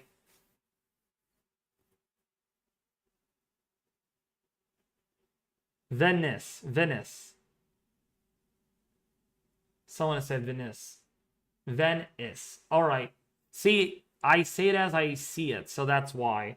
I'm not in Florida, so. Venice. All right, Venice. Or Venice. I hope that's correct there. Okay, the corrections continue. Sorry. Oh, maybe they stopped, so that's good.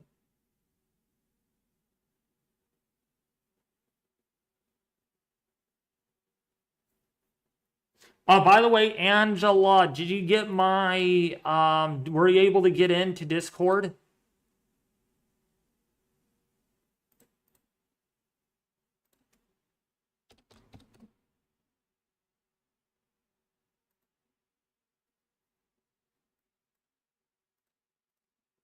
But yeah, this is a look at the rainfall forecast, and boy, it doesn't look good at all.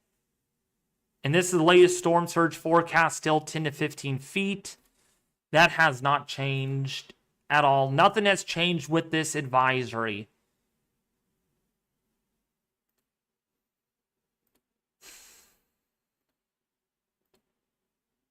But I do like their legacy map. I like their new cone. Really highlights the details a lot more. So you can see the hurricane warning does go way out over here. Now, of course, away from the United States, it's more like this. It's just like right along the coast.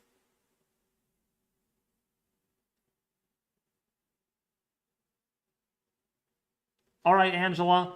By the way, Angela, write this down. This is my username on Discord. Okay, let me get the tag. It's a tag that you're going to need. Why? Okay, disable. There we go.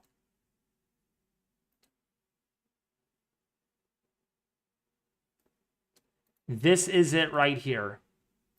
This is my tag on Discord. It's either this with the @ or it's this right here. Thank you, J&A Adventures, for the $10 donation. Man, almost $400 made on this live stream. So thank you guys. But yes, now before I do sign off for the night here in about 10-ish minutes, I will be live tomorrow a couple of times, definitely 2 times tomorrow, like I did. But if I do work, the second live stream will be delayed. I won't be home until 8 p.m. tomorrow. So that stream, I won't be off until 8. So I wouldn't get home until about 8:20-ish. So I wouldn't be able to go live until 9:15 or 9:30. So that's why I may end up missing work tomorrow. It's only a 4-hour shift. So I actually can go live at like 5 or 6 o'clock. But again, that is still up in the air. I have not made the decision. It really just depends on the status of this hurricane. It really is going to be dependent. It really is. But I will, nonetheless, 2 streams will be initiated. But the difference would be, if I work, it's going to be a late stream. And if I don't work, it's going to be an early stream. I will still do a second stream tomorrow, and it's going to be in the morning. So I'm just going to paddle back again do an 8 to 12, and then probably like a 6 p.m. until 10 p.m. tomorrow. So just 2 streams would be the thing tomorrow. No videos, of course. Oh, Florida. So Florida is in trouble based on the latest rain forecast. So if we go right over to that, Ocala could get almost a foot of rainfall with this. Yes, I got Ocala, CA human, California human. I think that's what CA stands for you. So, yeah, so Ocala area could get up to a foot-ish of rain, 11 to 12 inches. So, near a foot or attaining a foot of rain. And then, of course, Orlando and to the northeast, you can get almost a foot of rainfall. This could be generous, and further uptrends with the rainfall totals could be needed. Okay?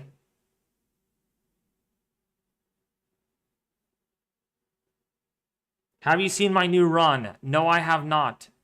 Ario, let's see. I'm not putting a lot of money into this. Of course, this is not an official weather model, folks.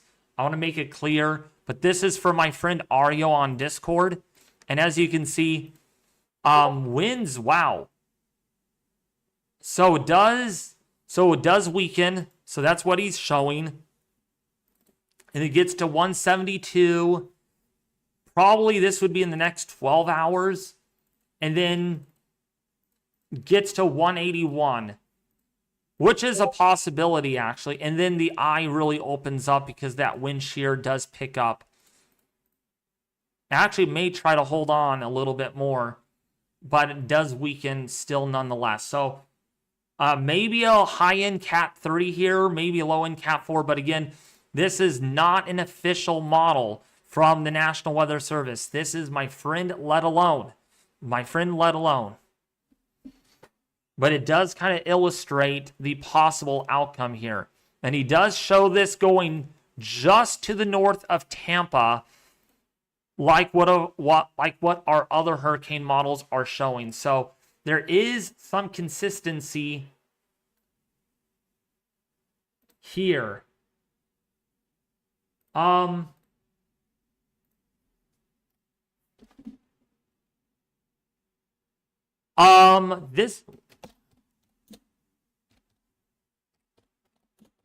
I've got breaking news. Don't go anywhere. Don't go anywhere. You thought this was a little strong. You thought this was a little strong right here. Guess what? Guess what? Are you ready for this? Say yes in the chat if you're ready. Say, yes, we're ready in the chat. Because what I'm about to show you is very different than what the radar is showing. And actually is very concerning in all aspects. In 5, 4, 3, 2, 1. I believe that's the latest microwave imagery. That's the latest imagery. And that was sent from me, from Justin G on Discord.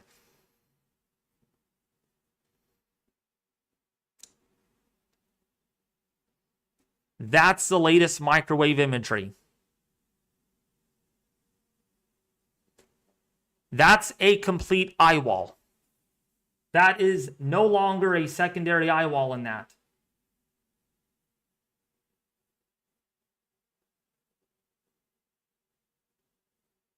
I'm not saying this is going to lead to a period of rapid intensification, but man, that's one intense eyewall right there.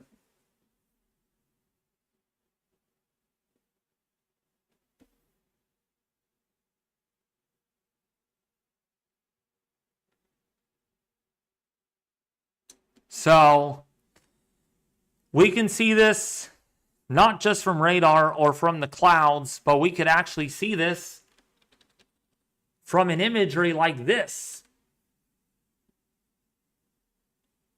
Wow, dude. Let me actually let my friend know.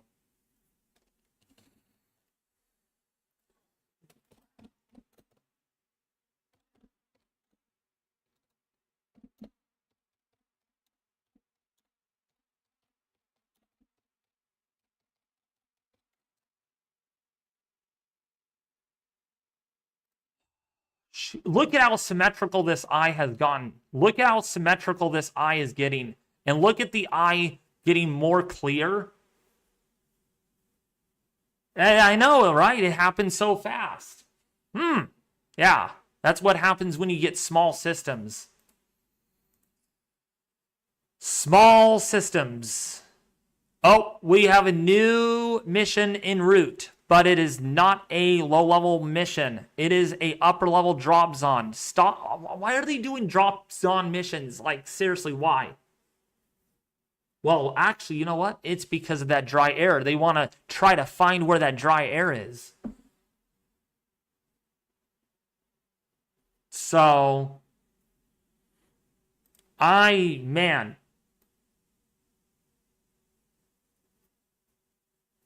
So, but Justin did say Eyewall replacement cycle completed. Now we see how long it takes to reorganize fully if it does. So it's going to be a question, can this recover? And if it does recover,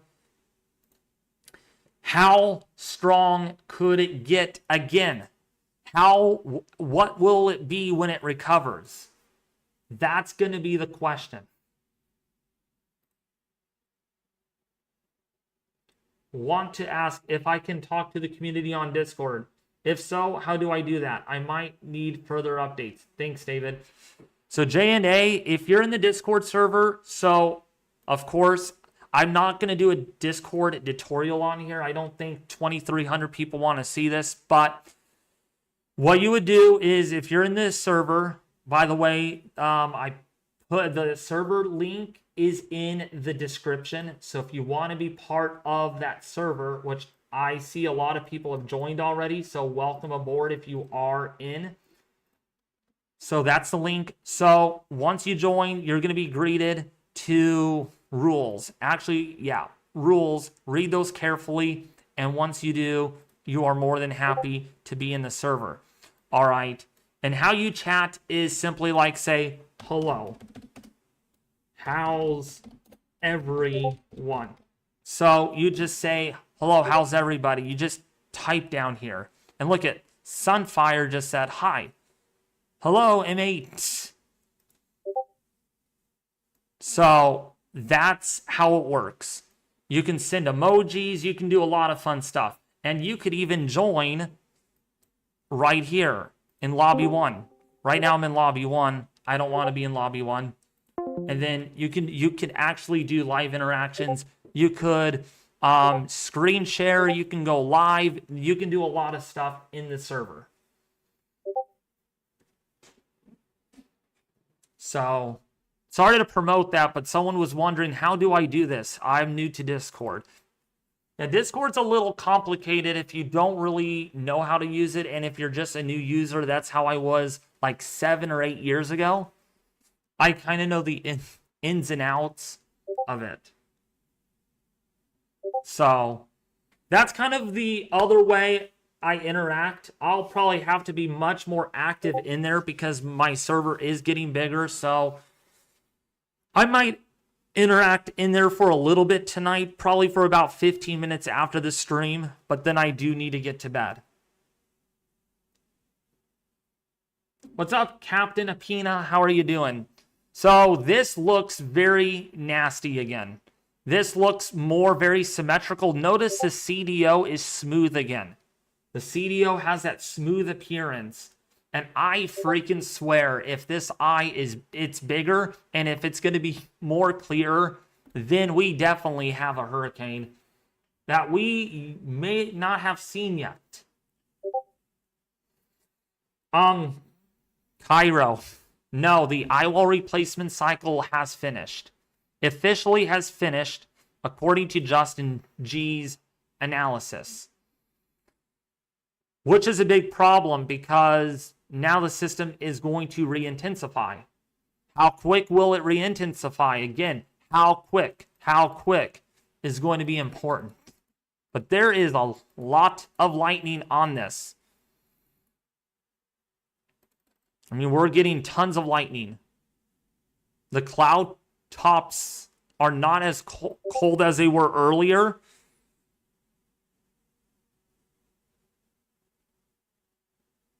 But it is moving. This storm is moving kind of this way right now. It's moving this way. So it is gaining latitude very slowly, not very quickly.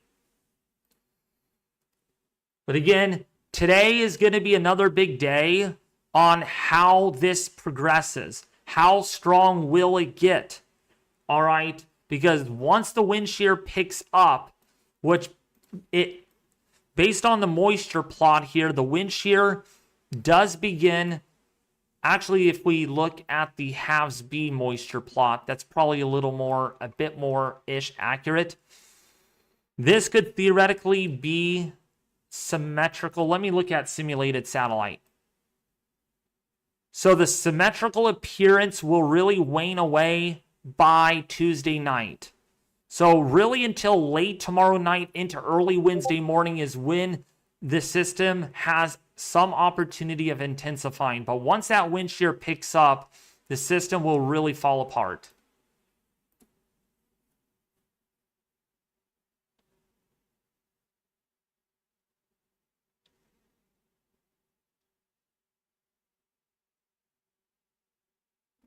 As soon as the outer bands are away from the Yucatan, it will re-intensify. That is actually true. There may be some influence to the Yucatan right now. But it's doing, evidently, that eye is strengthening. That's what we have. I mean, it is pretty close. Or it's somewhat of a distance away. Actually, it's like 60 miles offshore. Could this be a Category 4 at impact? Certainly, it could be a Category 4. How strong? I would say, in my own prediction, I'm going to be generous. I'm not going a little too sketchy high here. I would say between 125 to 130 miles an hour. Maybe, actually, you know what? No, I would go between 125 to 135 at landfall, is my prediction. So high in 3, low in 4 is what I'm kind of going with. But also, please be aware too, the wind gusts. Actually, we go to the halves B model. These winds specifically, actually, you know what? This is a Category 4 hurricane as far as the weather bell goes. You can see down here the wind maximum. This is Category 4 intensity, almost 150 miles an hour.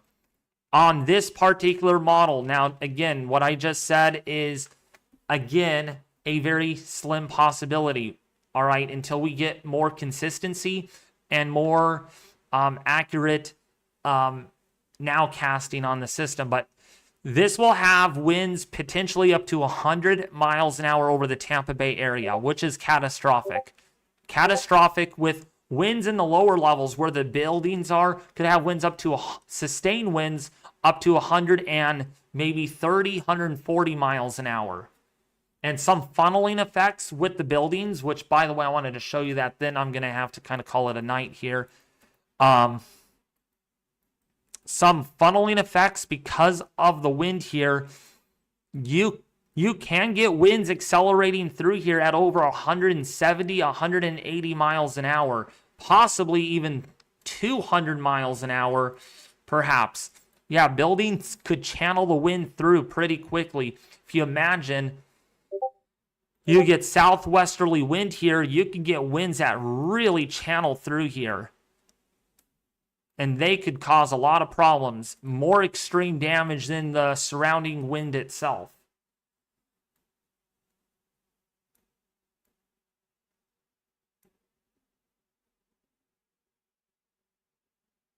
All right, so I think that's gonna do it, I think. Yeah, if you guys are new though, please subscribe, share, and like. I just want to congratulate myself that we are at 32,000 tonight. So thank you guys for the support. I'm speechless at this point. So thank you, thank you, thank you. Man, I'm blessed that you guys are liking these updates, and that's why we're providing this as often as we can. But yeah, in the meantime, the eye is warming up slowly right now. The center temperature is definitely showing signs of that right now. In fact, yeah, definitely showing signs. Someone said 20 feet storm surge in Tampa Bay. 15 feet. I'm getting 15 feet here, and I'm going with the National Hurricane Center. There's, thank you, Angela. I don't see 20 feet yet, and until I see it, I'm not going to mention that. We might see isolated storm surge in some areas up to maybe 18 feet, but I'm not going to go that far yet until we get more concrete data. But definitely extreme storm surge above many houses, all right, along the coast. Keep that in mind. Storm surge could be up to 2-story buildings in some areas, okay? 20 is predicted with high tide. Oh, really? So maybe it is possible this could get up to 20 feet. Wow. Hold on a second. So if it does get up to 20 feet, let's go back out here on this. Let's go back out here really quickly. I want to kind of see what 20 feet is like. Because if it's 20 feet, this is almost up to this house right here. This house, most of these houses would be underwater completely. Some of these houses would not even poke out of the water at all. Would be completely submerged underwater. So, yeah, if some of you are predicting 20 feet of storm surge, then that means you definitely need, if you're in this area along the coast, I hope you have evacuated or will evacuate tomorrow. I really do pray for a lot of people here because this, and the NHC did state it, this has the ability of being historic, once in a lifetime, once in a 100-year event for Tampa Bay. And I don't say that lightly, okay? And what else? This has the ability of also causing complete destruction in a little swath, depending on what part of the winds are strongest over the area. Well, if you get storm surge 20 feet, which is over many homes, those houses could be swept away, and that would be extreme, complete destruction just from water alone, not from wind. But before I do head off, because 2,200 of you are watching, for tomorrow, we will do 2 streams. One might be really late in the evening or early on. Depending on what I decide on, I will let you guys know in the community post on what my plans are. But I should have a stream going in the morning like I did this morning at around 8 o'clock in the morning if I can get my butt up early enough.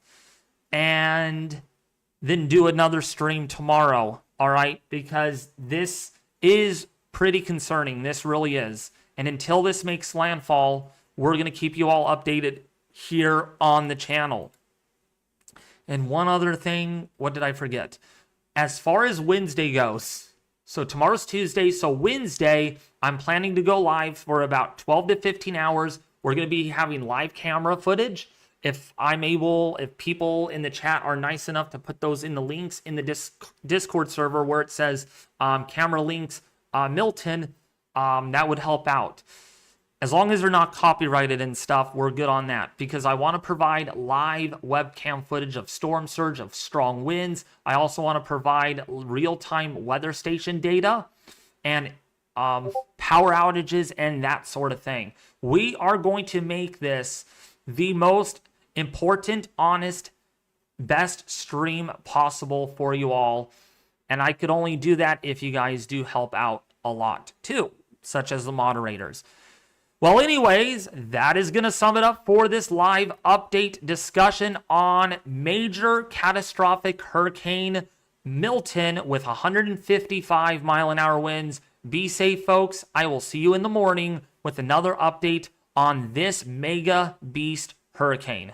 All right, love you guys. Don't forget to subscribe, share, and like. All right. See you guys tomorrow morning. Actually, my live stream will be 11 in the morning on Eastern Daylight Time. I almost forgot to tell you guys that. 8 in the morning Pacific, 11 in the morning Eastern Daylight Time. So don't get that confused. 11 in the morning Eastern Daylight Time. It would be 8 in the morning my time. All right. Peace out now.